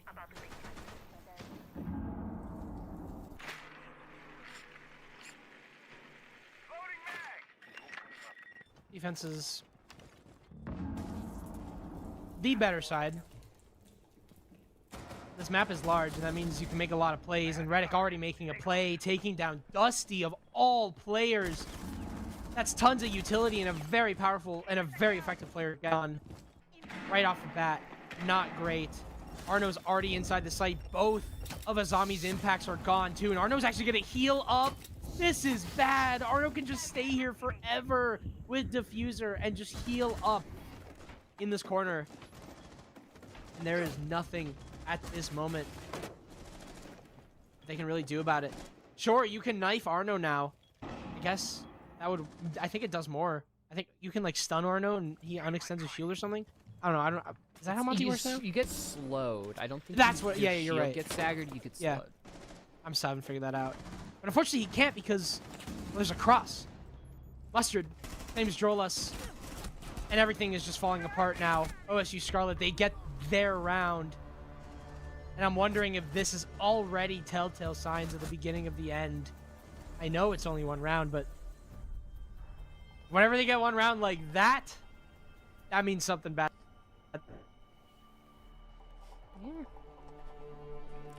I think, like I said, OSU, they get anything on their attack, it weighs a lot heavier on OC Esports' when they swap to the attack than anything that really happens on OSU's attack. This is where we start repeating sites, Adam. And we kind of set it to death. That the change that needs to happen a lot of times from OC Esports doesn't. And OSU are able to do that.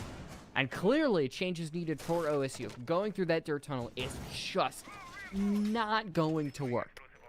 And now, they're going to have to change it. With that Monty, will that lead to an attack win? It's hard to say, given how good the defense for OC has been on this defense when they're able to actually get their pinches where they want it to.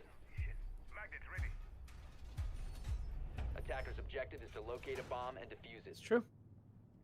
And I think that now with the shield being brought, pressure's on, and I think that OC Esports are going to have to start to make some moves. I've kind of been changing my, my view on how I want OC to play this game if they are to win it. I think getting aggressive and taking gunfights against TOSU Scarlet might actually be the best way of doing this, because so far whenever OC Esports have let OSU just walk into them, as they're going to do now, as a vault drop is imminent. Arno inside, but he's getting burnt alive, and Dusty takes down NECC. Hold on just a minute. Servant and Nissan haven't actually dropped as well, so at the very least they won't be victims to that fire. But now Kidda got taken down. Arno has gotten so much control inside of gold. He must be careful as he has the diffuser. If OC Esports are able to read into that and figure out that Arno drops case inside of gold, that could be bad. A double kill from Dusty. Absolutely precious kills from this Azami. Arno, Mustard, and Servin now dropping. Dusty will swing this, but he loses it to Servin. And now Arno with case can start to make his move. Possibly a vault through into lockers to get that plant down. Nobody from OC Esports would be able to stop it unless Godzi gets a C4 through that wall. Is it soft or not? That is the question. It is not. Arno will get this plant off with no troubles. And now a 2 versus 3. Code Z and Drolas. Mustard dead. Sermon's the only gun up at this moment. But he's doing just enough. It's a one-on-one. Arno has so much potential with the new Monty changes to win this. But Code Z also has a C4. He rips it. Is it enough? It is! And Code Z, A triple kill and a triple round gained. OC Esports get their third. Bomb diffuser disabled by defenders. Close, down to the wire. About one pistol shot and Codes would be sent to the grave. But they get it done. And stave off a potential for OSU to tie things up just a little bit longer. And now they get to go to what seemed to be a better area. I mean, the CEO office kind of fell apart for OSU once they actually found themselves in a good position near that long desk area at the top of red stairs. They got stuck in a rut. And they tried to worm their way out by pushing through that left hallway, maybe angling down to the right where there was a shield, but could not get anything done. And I think that's going to be the adaptation that OSU needs, is what happens once you get to the specific area that you need. How are you going to push inside of that site? You see Arno swap from the Monty onto the Amaru, which, funny enough, indicates that you might be changing your strategy as a whole. Arno's getting the diffuser as well. So, okay, changing at the end, because I got very scared for a second, because my first thought was Arno's gonna zip inside the site and just go yeehaw, and that's scary, considering how the rushes for OSU have gone. I mean, you wouldn't be too far off. I think it's kind of easy. Yeah, I'm sure you recognize it by now, but like the comp is pretty well set up for Windows. Got Deson and Reddick who can really help with those throwables, as well as Arno. It is a rush. Like you said, they haven't worked, but maybe it's a change. Arno wins off that fight on the rappel. He killed the player inside a janitor closet. Are you kidding me? Yeah, he deserves that plant. What a fight win there from Arno, but Kita got a beautiful shot onto Deson. Oh, wow. OSU Scarlet get that plant down. Now, a 3 versus 4. Sometimes you just feel like you expect a rush, and then it hits you in the face. And then just all of a sudden, you're done. There's 3 players on these windows. Not a single damn run out is going to do a thing. 2 versus 4. Sadix and Kita God. They're going to have to say goodbye to this round, reset, and go to the next. OSU Scarlet, hold on, wait. 11 seconds. Sadix, you literally just looked at the diffuser. It's okay. Didn't seem like the round was winnable in the first place. OSU, you don't expect the rush. I mean, I didn't expect the rush because you kind of swap off the Amaru, maybe go for a change, but clearly the aura of the rush was still there, and OSU get that 4-2 or at least make it so that a 4-2 is the highest that OC can get from the perspective of OC, which is very nice because that's exactly where they were in the previous one. You just go root tootin' all the way to the ending of the map, in which you just go home with a nice little 3-0. Otherwise, you get a 3-3, which is just even better for OSU. I would not be surprised if they just do not take their foot off the gas pedal for the entire time, given how quickly they have gone for OC Esports throughout, and just how deadly they have been with that. 10 seconds to insertion. Monty's dangerous, absolutely. And 5 seconds remaining. I think switching up is definitely the move. I think that, once again, we're seeing the weaknesses of OC Esports starting to basically trump anything that OSU Scarlet are even doing. Like, yes, OSU Scarlet are playing pretty well, but I'd honestly argue that OC Esports are putting more pressure on themselves than TSU Scarlet are. It's just because OC Esports are so stubborn. There's really no other way to put it. They've been bringing the same exact operators every single round. I think Codesy was on... I think they literally brought the exact same operator. Like, bar for bar. One drone through a bomb site, and you kind of realize that it's the same setup, and it's like, okay. We know exactly how to attack this because we've done it like twice already. Well, we didn't succeed the first. Or wait, OSU Scarlet won on this site, right? They did the first time when we had an actual push, like we're seeing now, where Arno extends up the stairs. Ooh, great little shot there. Servant's gone. Lion Scan's gonna be easier. Whoa, whoa, why do you have your heart breach charge? He lived!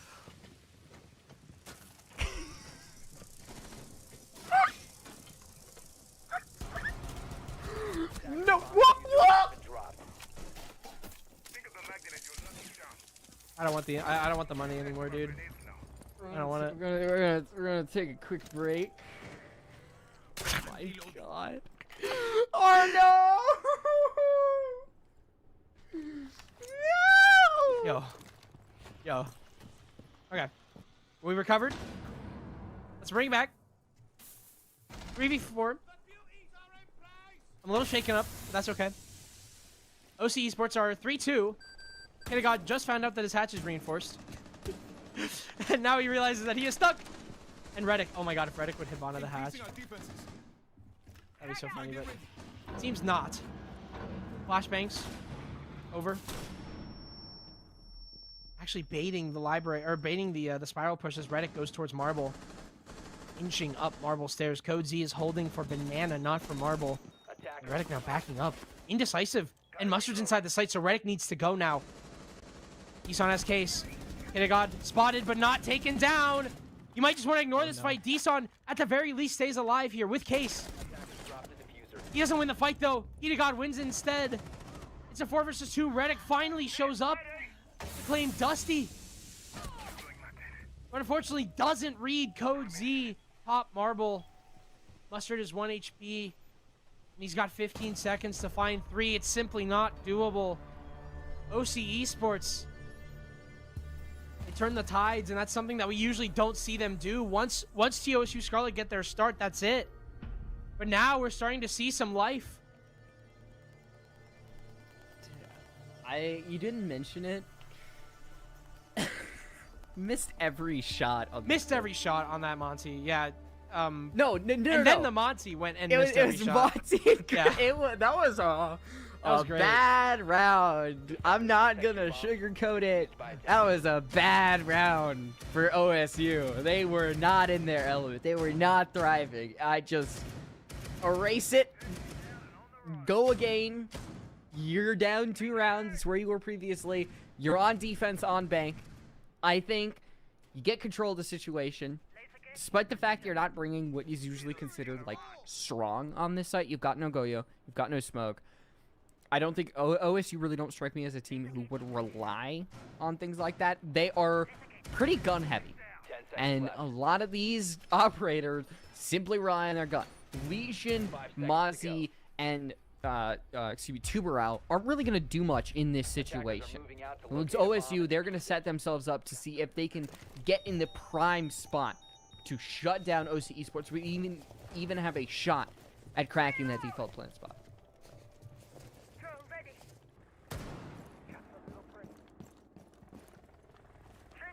Wondering if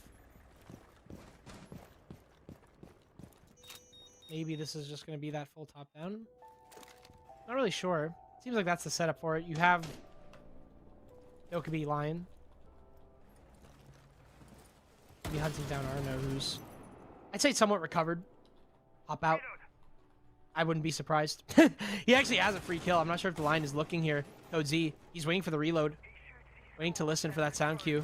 He's moving away. Starts to rappel in. Actually, we'll try and look for it, but oh, misreads it. Was able to call out this player over towards square. So Arno's gathering so much intel for his team right now, and it is absolutely vital to the success of TOSU Scarlet, as well as the fact that he's been misdroned. They don't know he's there. They do now! As Arno, he thought he had it, unfortunately. He thought he had the jump, but he's shut down instead. Wasted time and got intel, but that's all he's good for in this round.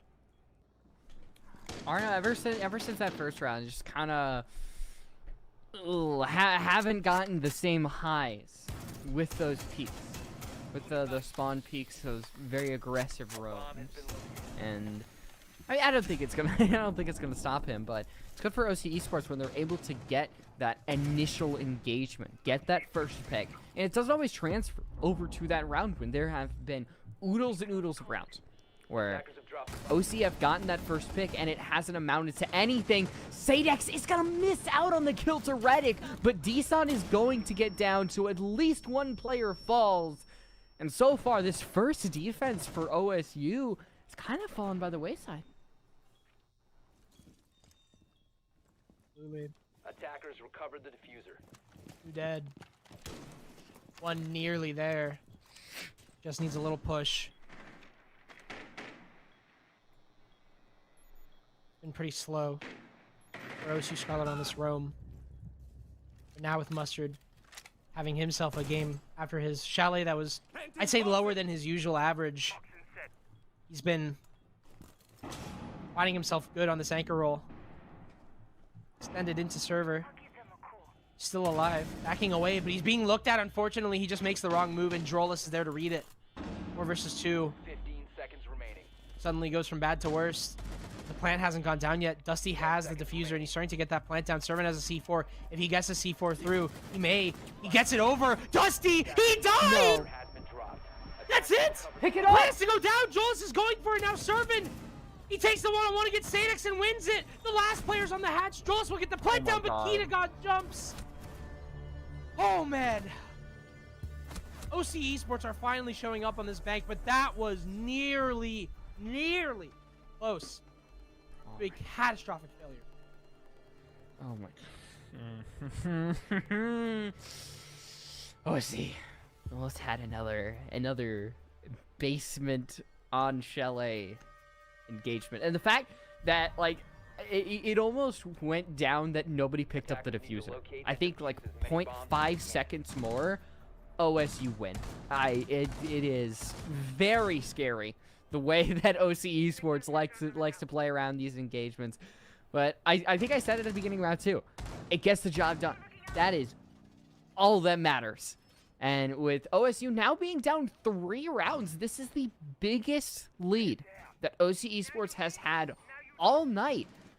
The tempo's starting to really heat up. It's starting to get quicker and quicker, and OSU aren't exactly the ones setting that tempo. It's OC Esports who have been rolling with the punches. They have been ready to play, and it's not the massive round streak that we might have expected like we saw in Chalet.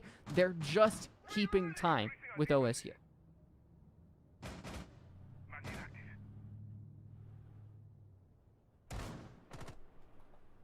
5-2. Now is the largest lead against, I guess not lead, but the largest amount of round count that they've had against OSU Scarlet. 5-2. Bomb has been located. Actually, that's enough to combine both maps that they previously played in round count. 4 rounds on Chalet, 1 on Skyscraper, now 5 on Bank, and they're looking good. OSU Scarlet haven't found themselves on this Bank defense just yet. OC Esports quite the opposite. They're looking a lot more flexible here. And I'm liking it. Flourishing out, playing aggro, taking confidence in your roam clears. With Mustard on that Solus, that could put a thorn into this. As they're now going to dedicate an extra resource towards Arno. If they're roaming. I actually don't think there are. I think all 5 are actually upstairs. I'm surprised. I feel like that's like the OSU standard. Yeah. That's what they bring to the table. Mustard might have just rotated up. Okay, Arno jumped out and is dead. So. As my friend would say, time to ring some ears. Wow. That was something. Great play. Doesn't work. The surprise of one. It attempted probably for the 15th time and has failed. No, just do it one more time. It'll work then. No, it'll work 99 next time. oh my Ooh, goodness. yeah. Chop him. Slapped him down. Served him up some meat. Got some beef on that headshot platter. My goodness. My God. There's a lot of recoil on that gun. People overestimate it. Or underestimate it. Mustard. Ooh, he does get caught, but think about Nomads recently. Not recently, actually, in quite a long period of time ago. She got changed. Mustard now ready for this run out, though. Keita God takes down Servant, who I think was playing inside of Elevator. They have the ping on the run out. Deson giving information to Mustard on that run out, and that's a kill! But the Claymore is there. Unfortunately, the Solus did not scan if she was safe underneath of her. Keita God going down. Not sure how that happened. Now a 2 versus 2. 20 seconds left. No chance of recovery unless the round wants to be considered over. But with Reddick dead, they may not need to. Deson is in a 1 versus 2 against a Monty. And that is simply terrifying now. 10 seconds Deson's remaining. hiding. Oh. Oh my God. There's one. The Monty. Oh my goodness, D-Son has done it. And Kita got fell. How did that happen? Did you not How? see Kita got down? No. Over No, by no, the no, parking he was- garage? Yeah, but how did he fall? Where can you fall from on that? Where? How do you fall there? There's no falling. There's nowhere to fall. I don't know. Everything is a rappel wall over there. What the heck? He died, Yeah. and again, another winnable OCE round is thrown away. Protect your bombs As from being is- defused by attackers. That seemed so. I feel like a broken record because I've said that like 4 times where I've been like, that was so winnable. It was so winnable. And just it doesn't. How? I'm frustrated, and it's impeding my ability to analyze because I can only see so many things happen over and 10 over seconds and to over insertion. and over again that I just get so 5 seconds to irritated. insertion. Mustard impacted himself. Attackers are moving out to locate Where the bomb did he and defuse even it. impact? Let's see what I can find. Was it the door? Maybe. Okay.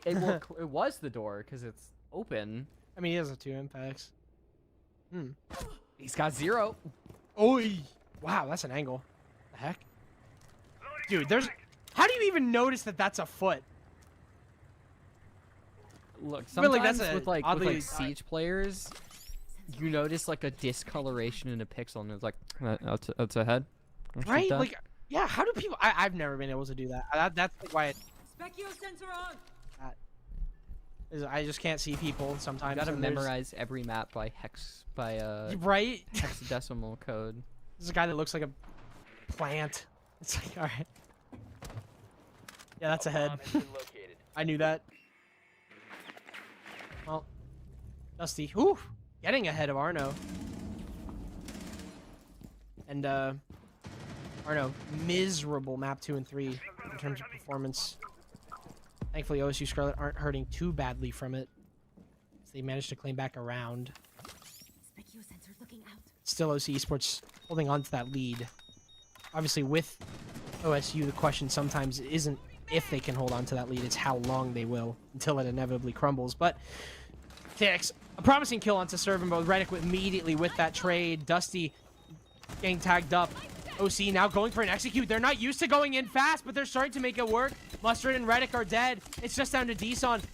Blinded, going for that drop. They may not have heard him. He denies the defuse. It is denied of his life. Seems like Bank may be the map, the turnaround for OC Esports as they immediately respond to TOSU Scarlet's map win. Or round win, excuse me. Alright, so you get the 1. You've still got Clubhouse and Cafe to get through. It's going to start with OSU on the, I think on the attack as well.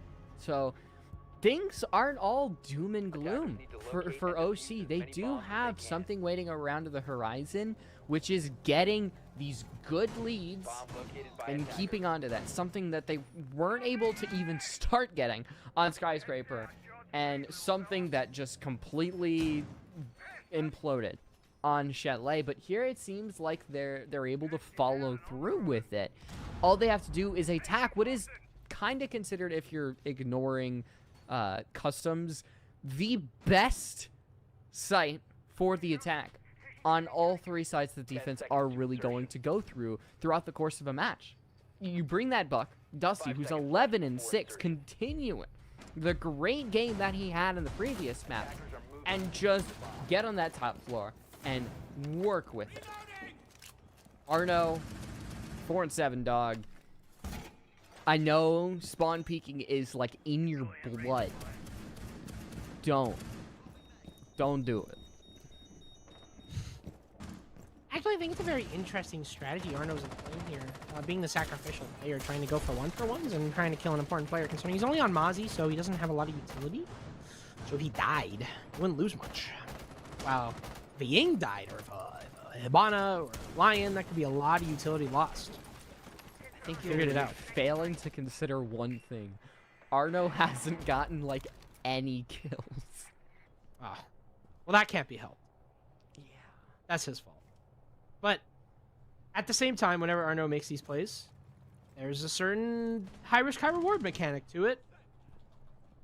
And we'll just leave it at that as we watch this play unfold. Servin, first kill. Mustard the second, and Arno the third. Line him up and drop him. And there's Arno making that play work. Unfortunately, his foot will be spotted, but just a little too much recoil. Arno goes for the re-swing, and that there is not the play. Drolos and Co. Z on opposite sides of the map, on opposite spectrums. One is indoors in the basement, one is on a roof. Now as Drolos makes his way down. This round from OSU Scarlet is very winnable, and it's probably the strongest round we've seen from them so far on this defense. Reddick finalizing Code Z, and now Drolos is last. C4 ripped. Know where Drolos is. And the diffuser not in hand, not much he can really do. Alright, there's the one. Wait. Okay. It's like, surely there's not just one person that's like chilling and just not jumping out. Like, everybody's jumping out. That's just how it happens.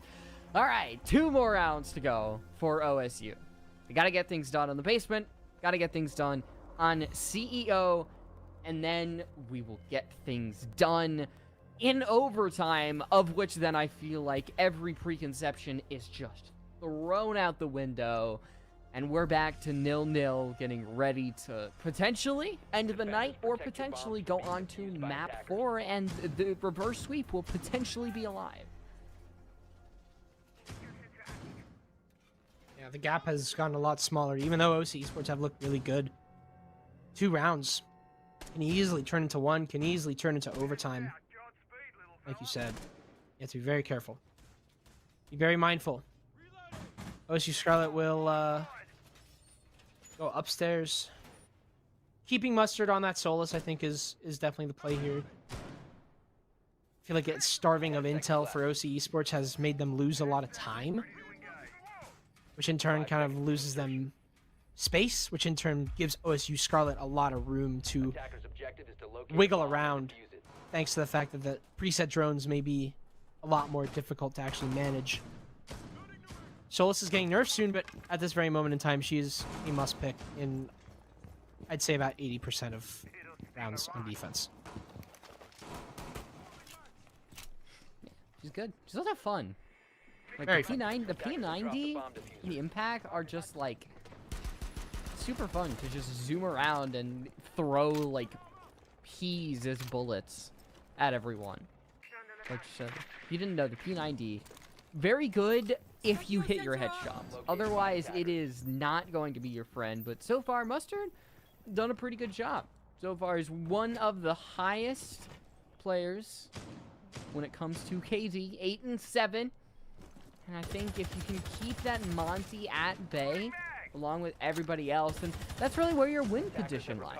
Because Monty is always going to be the spearhead. And keeping him away is always going to be your #1 priority. Attackers recovered the bomb diffuser.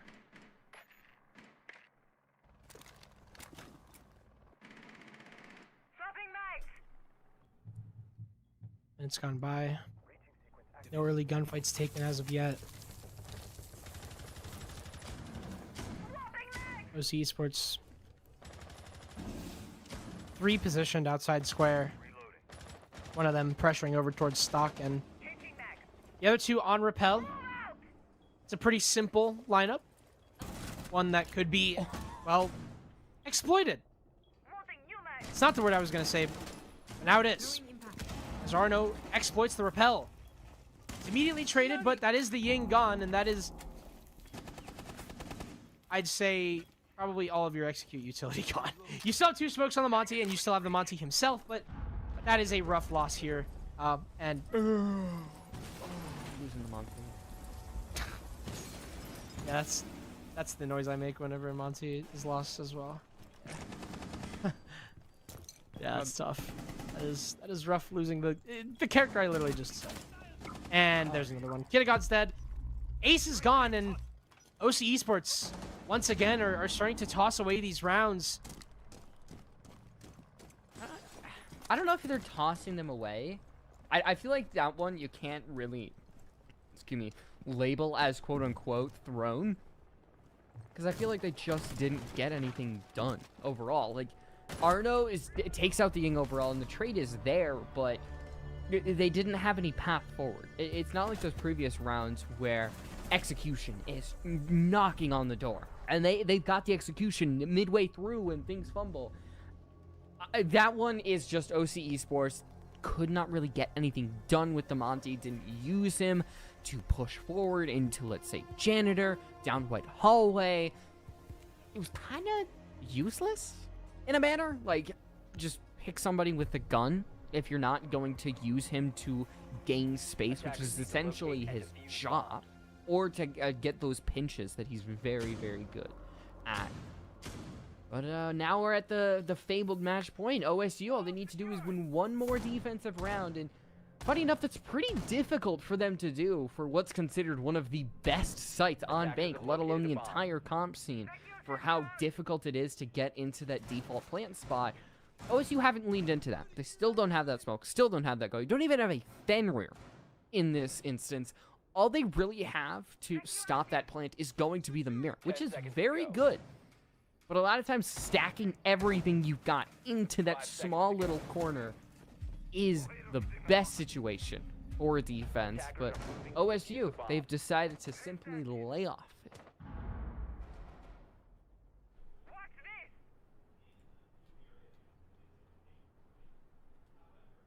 Absence of shield in this round means that pretty much all of the util that OSU Scarlet have that's explosive can be utilized on that execute, and well, in a site like this, it's very important. I feel it's the exact same window every time too. It's like he switches it up. It's just the same one. It's so funny. He's dead. 6 and 10. Maybe a trade, lying in wait. Dear God, has his teammates nearby. Servin. He's found the timing on this. Has he? Yes, he has. One half of your heart breacher gone. It's just the buck left, and Servin gets away scot-free. That is a really good trade. Arno dead for Hibana, 100%. But that's Soulless. Oh, Mustard nearly losing his life. He'll get healed back. He'll most likely get healed back up. But if they could have found that Soulless, if they could have found that head, that could have been a game changer for this round. Yeah, I think that's your path forward, which is something that isn't very clear, given how difficult this site is to attack. But you've still got to go through either the garage or server, and OSU aren't really telling which one. Like, they don't have any players in office. They're droning out with about 1:15, and if they drop into the server and try to get things done there, you still got Mustard on the Soulless and the C4 in the pocket of Deson. Time, despite the fact that the smoke and the Goyo aren't here, is still not your friend. And you have to take better care of it, and I think it's kind of being thrown to the side for OC Esports on this specific site.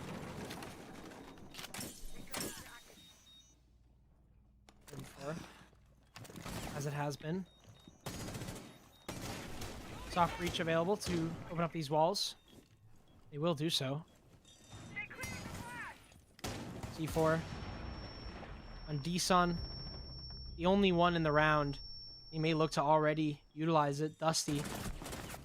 Now finally, wow! That is an oh so important fight to win. Dusty finally getting confident, but as he goes down, it's a 3 versus 2. Now a 3 versus 1. Servin has to salvage this. He's looking for Trollus. He can't find the head. It's a 3 versus 1, and it seems like it's unwinnable as all of the hatches are open thanks to the defense. Defenders have eyes on Servin the has to diffuser. somehow find a way into this. I don't know how he's going to do it. He can't. Sadex from the hatch above claims that kill. And OSU 2-1. There's a stain.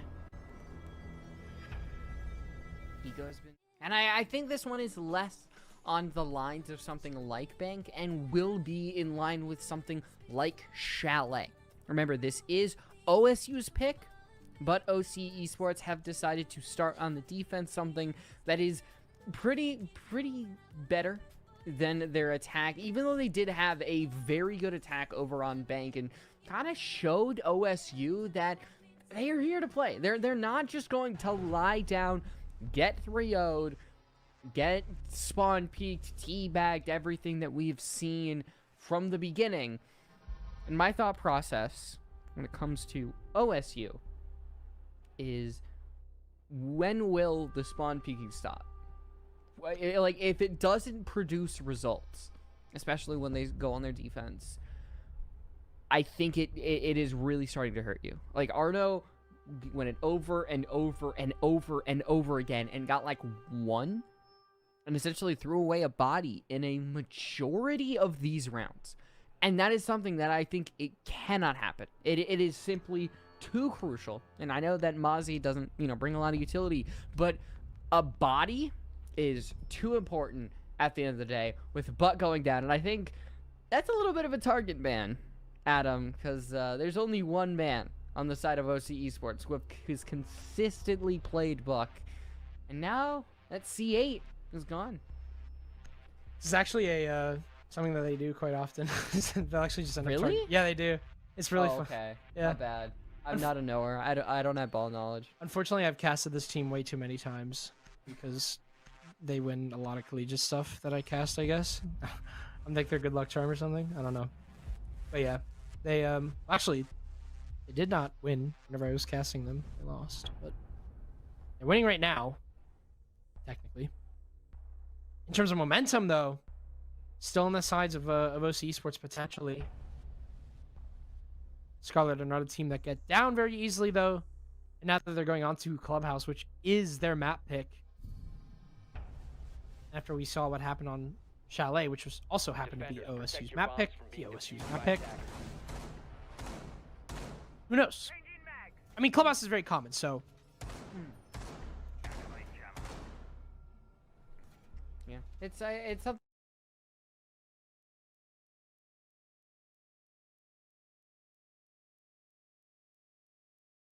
On and oh, okay. We had a little bit of a buffer. That's what happens when you're working off of collegiate internet as well. 10 seconds left Like, before is insertion. everybody here like going through college? Because I think you are. 5 seconds left Yes. before Our insertion. producer is.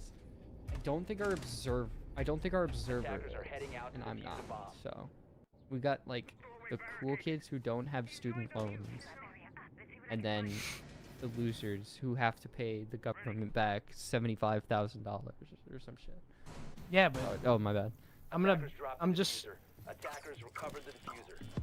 I'm gonna make ends meet by casting Rainbow Six. Servant is inside and Servant is dead. They have made their way in through dirt through that sledgehammer. Arno is dead. It's another failed rush from OSU. Mustard is still alive though, somehow. Inside the fender has made his way to AK. What? Not sure how he got that far, but he is actually in somewhat of a safe spot. But as I say that, an impact sailed right at him. And cool. Cool. That was a round from OSU. I think we've got, is it one rush that was the second floor on Bank that worked, and every single other rush attempt has failed horribly? I don't think I've seen one go really right for OSU Attackers besides need to that one. locate and defuse bombs. Yep. Not really sure why that is a continuous strategy that's brought out. I mean, it's not that it fails all the time, right? Like I think they got one successful one on the Bank. I think that's one. Yeah, that was the window the rush. block. Yeah. Rush.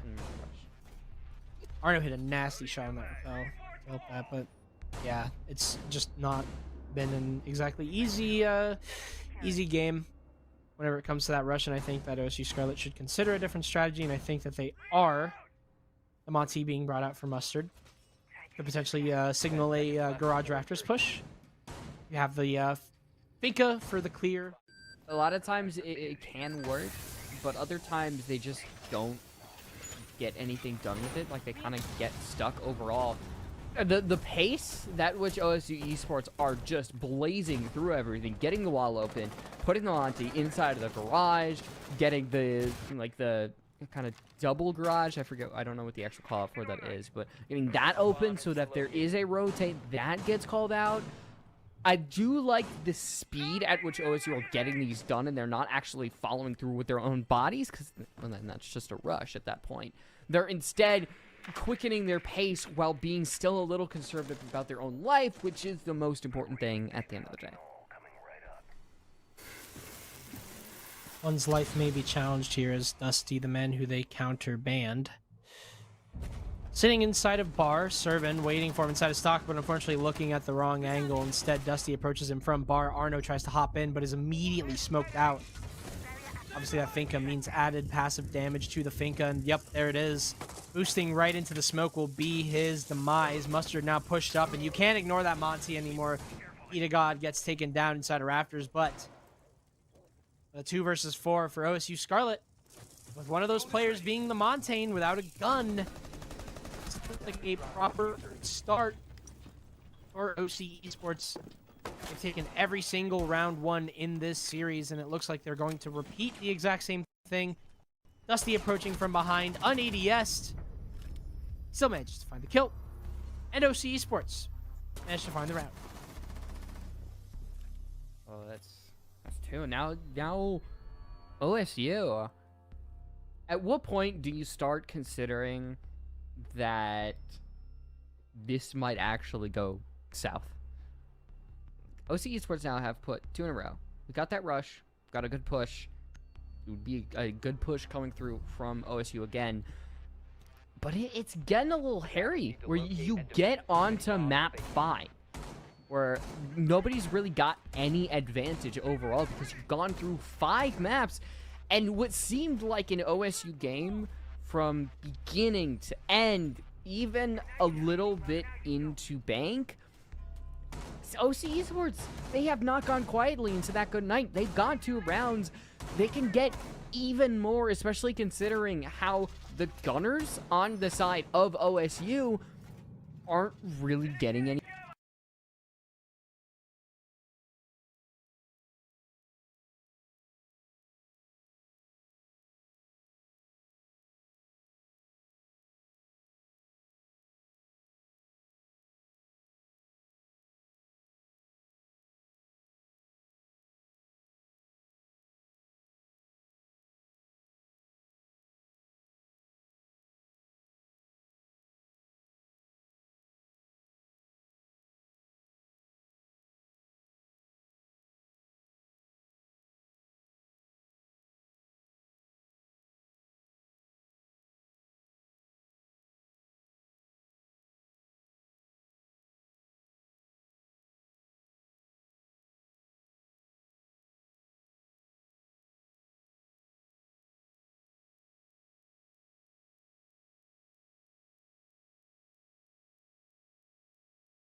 Live. At Dan. Mr. Oh, we are live. We're live? Adam. Mr. Jassim. Went to get water. I don't know if we been live this whole time? Attackers need to locate and defuse the Okay. bomb. He's gone. Welcome if... Okay, so we are back. We missed out on the previous round. We are back, Adam. Refresh your VMix. We are returned after an OSU round win on the gym area where OSU Esports had unique plays. Like Dusty was on Castle underneath the Logi hatch, and it's not something you usually expect from a team who is very dead set in their ways to run what is not considered standard for the site itself. Attackers are moving to defuse a bomb.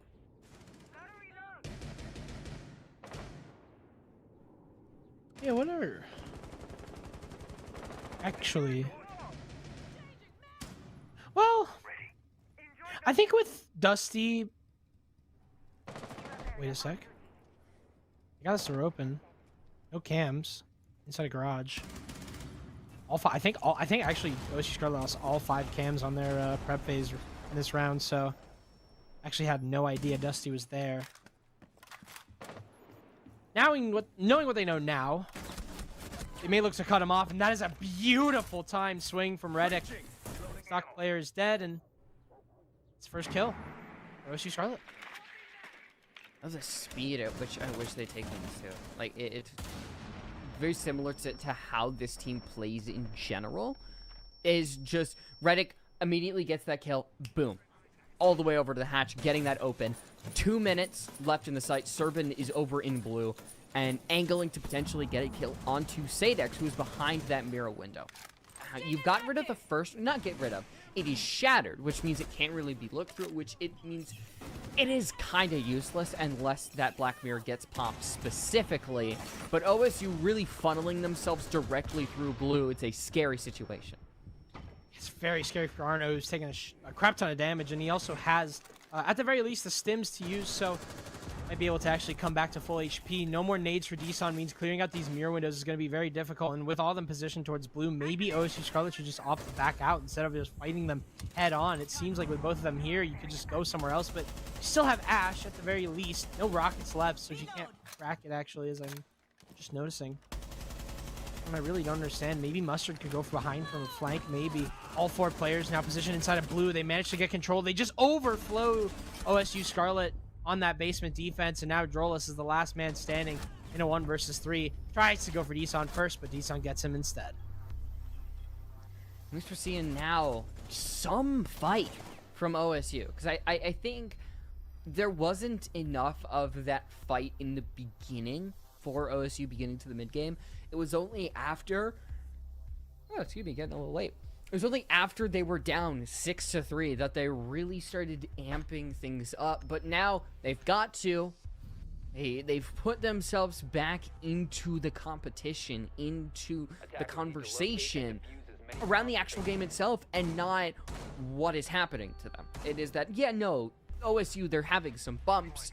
They've just got to course correct, get themselves back in the mojo, in the momentum that they really do love, especially when you go back to maps like Skyscraper Chalet, that they were able to find such success on. Is it the attack? Is it the map swaps?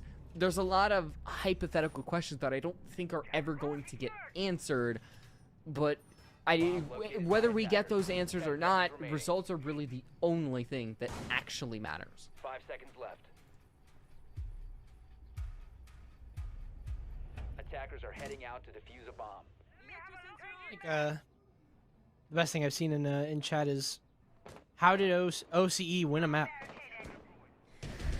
We're kind of trying to figure out the same thing. I think we're in this period of limbo where we're wondering if what we're witnessing are fluke victories or if they're real. considering just how strong this map pool is for OSU Scarlet, and considering just how tough those first 2 maps were, but there's definitely some legitness to OCE after their bank game. It's the matter of can they hold on to it here. Redick moving into bar, none the wiser to Sadex. He will just gift him that free kill. Fenrir drops the hatch and gets away with no problem. Mustard initially going on in, but Servant. What? Great crosshair placement. Able to find that one. Equalizes things out, and now with Mustard over in Dirt, you can get a good pinch here, but it seems that Mustard has just completely reversed that. Joining his comrades up above, potentially going for a kitchen hatch or even main stairs, which is exactly where we see Servant. You can't go for blue again. We saw the results of that, and it was a very precarious position, kind of hanging on a razor's wire that you don't really want to test. Again, especially when you've got some good positions, but over by that moto hatch is not going to be one of them.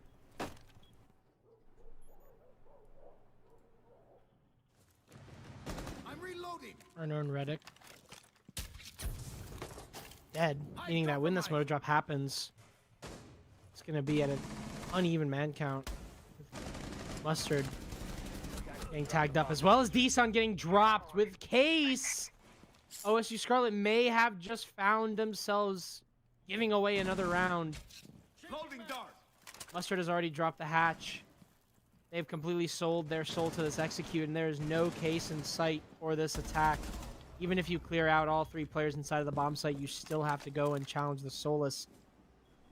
With 40 seconds left to do so, you might want to just rely on one of these players to take a one-on-one. Oh, Mustard! He lost that! Kitagata had his back turned, and even still unable to win that. Servant now in a 1 versus 3. All it took was downing that Grim with the Case. And all of a sudden, this game has looked a lot more difficult. 15 seconds to Servant, go. beautiful shot. Flowers, but 10 seconds left. round is unwinnable. He knows it just as well as we do.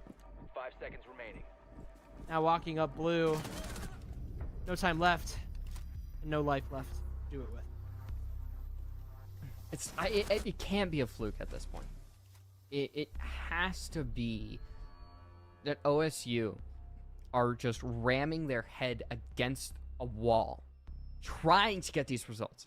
Like Arno going over in blue, trying to angle over towards these players, not getting anything there. You have other players like Disa who are trying to get similar results. It feels like Attackers need to they locate and are defuse bombs. 5 different players trying to get the same results and not having that connectedness that you want as a team.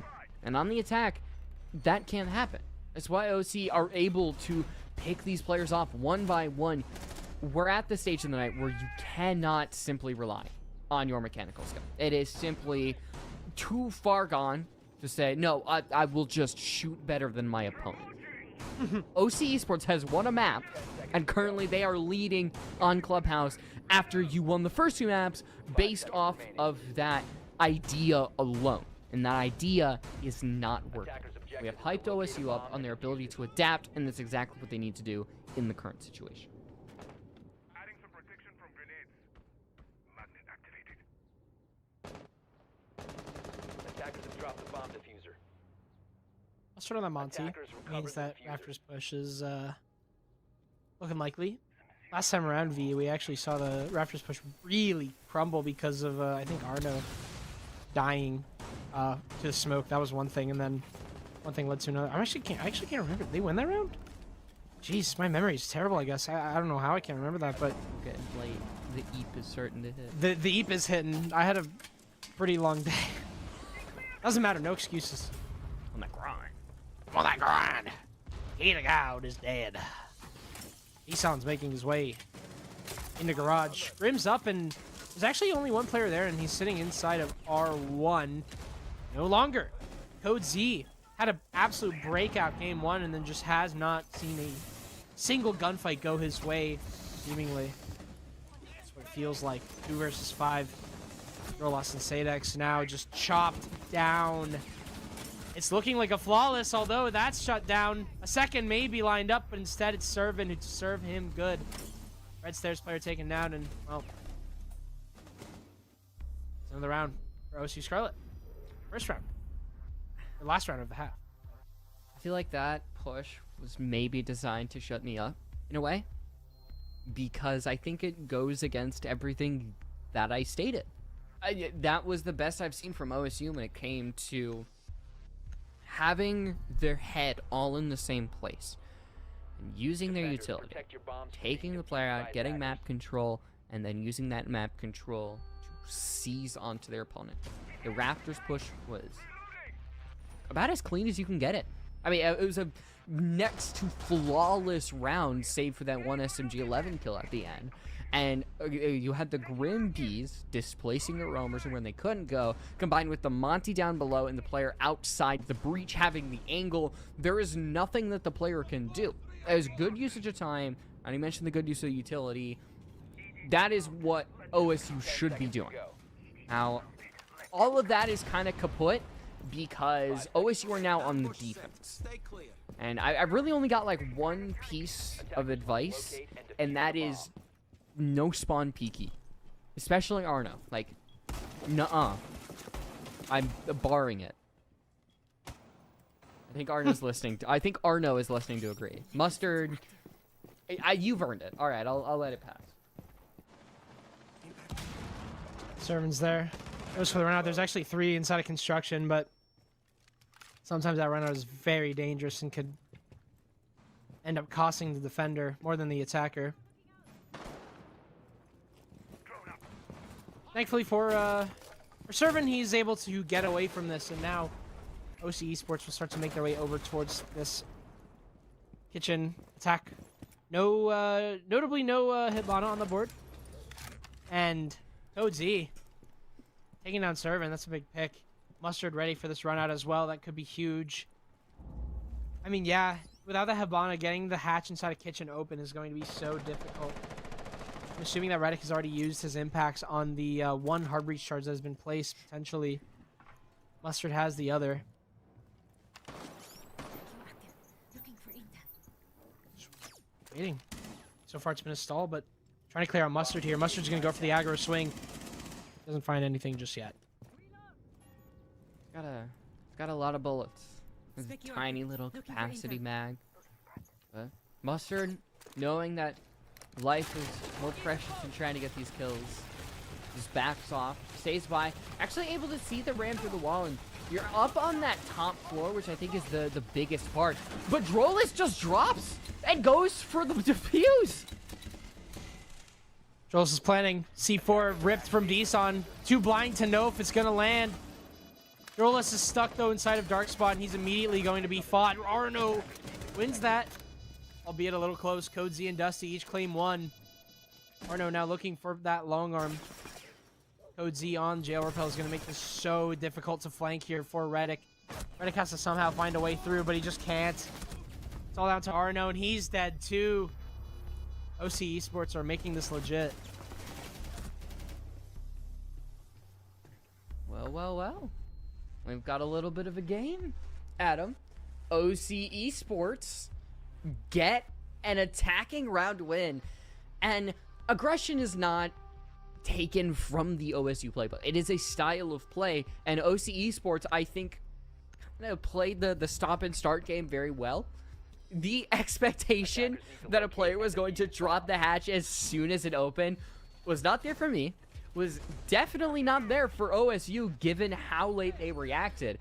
And OC had a good setup from the actual play. They had the players in kitchen, had the players on the rappel over by the chain link fence. They were ready for the post plant, not simply stacking their players inside of the site.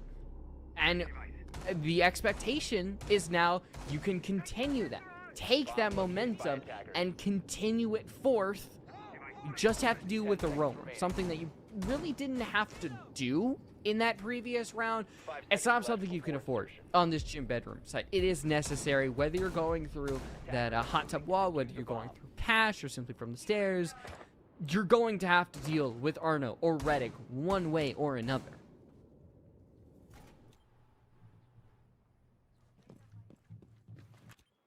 Reddick's trying to find somebody. Trying to get them. Come on, seriously, you didn't get that one? One way or another. You tired, Adam? 4-3 and OC Esports have. You know, I actually went. I'm sure nobody cares about this, but I do so. I went an entire like 2 rounds casting with only the lyrics to like a song, and I don't think you noticed. I don't know. I don't know the like you posted the lyrics. Oh, you don't know? I have no idea what that song. On, I'm gonna get Oh, an NECC never copyright mind. struck here. Never Yeah, mind. wait. I did know that. I Okay, but can recognized I it. can you just let me copyright strike NECC real quick? Carry on my wayward son. You know, like that one. So yeah, I do know that, but I think Okay. for copyright it has to be like identical. And I have Hey. bad news. Hey. None of that. I'll keep going. Look, it's the legality. It's not me. It's the law. Oh, it's the legal system. Also, Arno's just having fun looking over everybody here, and You just nobody is none the shoot this wiser. default, man. Arno's waiting for like the perfect opportunity, and he's just gonna have that cam for the entire round. There it is. There it is. That's Sledge gone. Thermite gone. Up at the Literally to the operator. Yeah, just get back Get on the cam. Oh my god, guys, come on. Get on the cam. Get on the cam. And he's back. He's back on the cam. Seriously, guys. Oh my god, what are we doing? What are we doing? What are we doing? Get on the cam. Reddick's on it. He doesn't even need to. Reddick's on it for him. Oh my Oh, Lord. All right, lesson for anybody watching. That is why you shoot the default. I don't want to say the default lost the round for OC because there were other issues, but there's a really big sore spot in that push, in that it could not get started because Arno found, was it 3-4 kills in that round simply from the CC window because of one default camera that nobody shot. Yeah. It's a little rough. And I mean, I will still play devil's advocate for OC, you know, it happens to the best of us, but in a situation like this where every round is very volatile, and whenever you're playing against a team like OSU where you have to be very resilient and you gotta have enough tenacity to kind of just like be able to hold on even in the tough times, make a mistake like that could mean, you know, kind of like a trickle down of even more mistakes that eventually just turn into bigger and bigger cracks. But I'm not exactly sure when that'll happen, because I think that at the very least, OC Esports have looked a lot better on these attacks recently. That gives me enough faith to say that they're not as stiff, I think is a good word to use, as they used to be. As very much not willing to change any of their strategy. But there have been some improvements. Oh my, is Arno gonna use the thing where Mira pops it out and it technically destroys the breach? That is cool. It's not used much. Or is it gonna get There it both? is. He might have gotten it. Oh, he got it. He got it. The timing is so That's- good. I Wait. think he got the thermite breach. He might have not gotten the Selma. Well, we can't see because it's lagging. Oh, What? Oh, is that prevent it? Does that prevent a mirror trick? damn. Wait, did I just learn something new? This is the second thing I've actually learned from this game. Apparently you can't mirror trick.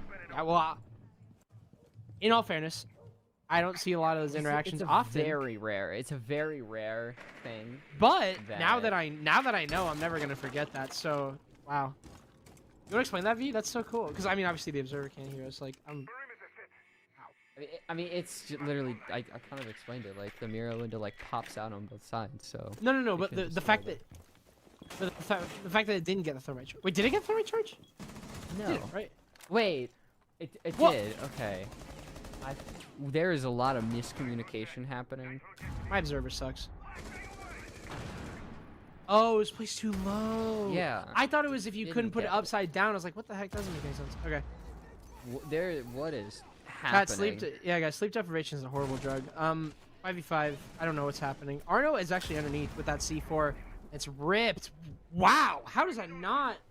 Unless that might have actually been Servant C4. Arno still has his. Nice bandit trick from Servant. That's the only other piece of hard breach that can be utilized. Oh, all right, they have an ace. Redick, first kill. OSU Scarlet now starting to stack them up. Get a god. At the very least, we'll find Deson to equalize. 3 left for OC Esports. Make that 2 as Kita's dead. It's all down to Sadex. 1 versus 4. Wall is open thanks to the ace, but how much is that going to actually provide you positive in the long run? 15 seconds remaining. Nice kill from him. Oh my god. 10 seconds remaining. Hold on. No, Third? no, Nope. no, it's not. I was about to. Yeah. I don't know, dude. That would have been. Wow. It was a very good kill. I believe that was onto Redick, or on one of them. But I think there was like 7 seconds left. Didn't even have the diffuser. Weren't in the vicinity. The idea is very cool, but I don't think it's happening. And OSU, unique strategies aside, that one simply the bandit trick over on construction. The angles that they took were superior in general, and OC Esports didn't really have many plans besides getting those breaches open, and they were only able to get one of them open at the end of the day. Didn't even attempt rafters, which is always a little bit of a risk on that side because it has such a purview over the entrance into cache of the breach itself, and you want to control that as the attack. It's why we have seen OSU on their attack go for it time and time again. I think the attack was a little bit flawed to begin with, but the basement site, kind of different. You don't really need to worry about pushing from a single area or getting rid of part of map control. It's just going to be the vertical, and that's where Dusty on the ramp is going to step in. Arno? That is a brutal shot. Okay, fine, Arno, you have earned your spawn He's PC back. privileges, right? 10-7. Yeah. Oh, I mean, absolutely. It's been a very good game from him. Highest performing player in this lobby right now, and I wouldn't say I'm exactly shocked. Arno has always had it, I think. Like, I think Arno's very good, but Servant is not feeling so good. Kita God's gone, though. And I think losing a bandit on basement is, miles better than losing the Ying, I want to say. I'm not sure how much use the bandit actually supplies, except for maybe Church Wall. But regardless, Arno actually playing a very aggressive position inside of Kitchen. He's making it look relatively winnable, actually. He's playing around this really well. C4 ripped! That's a guaranteed kill! Arno, what? Dusty! Are we serious? Are we serious? Are we actually serious about that? So we're are in- we actually serious about that? So we're in copper. Are we gonna do it again? We're gonna do it again. We're gonna do it again. Arno's 12. Arno's 12 kills. To his name. He's literally stuck inside a kitchen. He's literally stuck in kitchen. Thank you! Holy shit! 3 versus 2. Drolis and Codes. Code Z. Now above. And a minute 15 left. Nothing to get the hatch open. Actually, you do have Drolis on ace. I'm just never used to ace opening hatches, I guess. Yeah, you get one hatch as a little treat, and Ooh. there it is, and you've got Wait. one more impact. That hat. Really? Oh, you can get that hatch open because about time. What is happening? How do you let that happen? Gotta get an ace. Diesel's all the way in the back. Drolis has 2 cell buds. You can use it to break open that hatch, create another angle. They're both going to go down main. And suddenly this round got a whole lot interesting. 1v2. Very winnable. Isan. Trying to click heads. Now rotating over towards Moto. Immediately with that swing. Has been dropped. Isan wins the Attackers fight. have located a bomb. Puts it in a one-on-one. Can now isolate Code Z here. An ace to win the round. Deson switches off the angle. Oh! And Deson wins it. Salvages the work that Arno did for his team. OSU. We want to get this one over with. That play inside a kitchen was mind-blowing, and I'm just in absolute shock that he got away with it. I only got away with it, but made it look amazing. I'm also in awe at down the main hallway. 2 players getting down like that. And the fact that Deson is able to get away with clutching that. I mean, granted, it is because Deson just played that magically. Like, the shots were really, really impressive, especially that last one. But I will say that this game is not being won on, you know, like, who is the better team, I think. It is just who is thugging it out. Who is staying alive at the end of the day through all the chaos. I feel like there's no better description than thugging it out. I can't think of one. Because it is so chaotic and so, like, what is happening at this stage of the night that, like, what was that last round? I don't think there's any way you can actually describe it. Insane. I mean, I don't even know. I almost feel like I'm, like, desensitized to what's going on because I've just seen everything and nothing at the same time. Oh my. I love this spot. I absolutely love this spot. Sitting inside of this spot is just great. Sitting inside of Rip as Sola. It's so easy. It's so simple. Then you'll know who drone you. You'll also know. And it's like you just make so many big plays from here because most cases you are only going to put a cutoff drone here and here's Sola.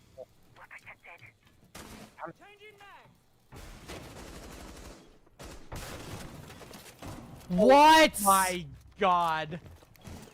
Do you understand what I mean? I think by I've seen thugging it all. out? Like, I really do. I really do. What? What is that? Why is that? Why are you doing that? That should not work in any sense of the word. At can we least check if the Codes is able default's to up? get that. I don't know if we can check at the default up because I don't think Observers, anyone's the looking at default it. up. We have free cams. Predict. Oh, that's okay. C4. Oh my god, there's actually someone on drone right on that. Okay. Looks like they shot the default. God bless. We've covered the basic. We've covered the basics, guys. This is such an interesting match, and it could all end with TOSU.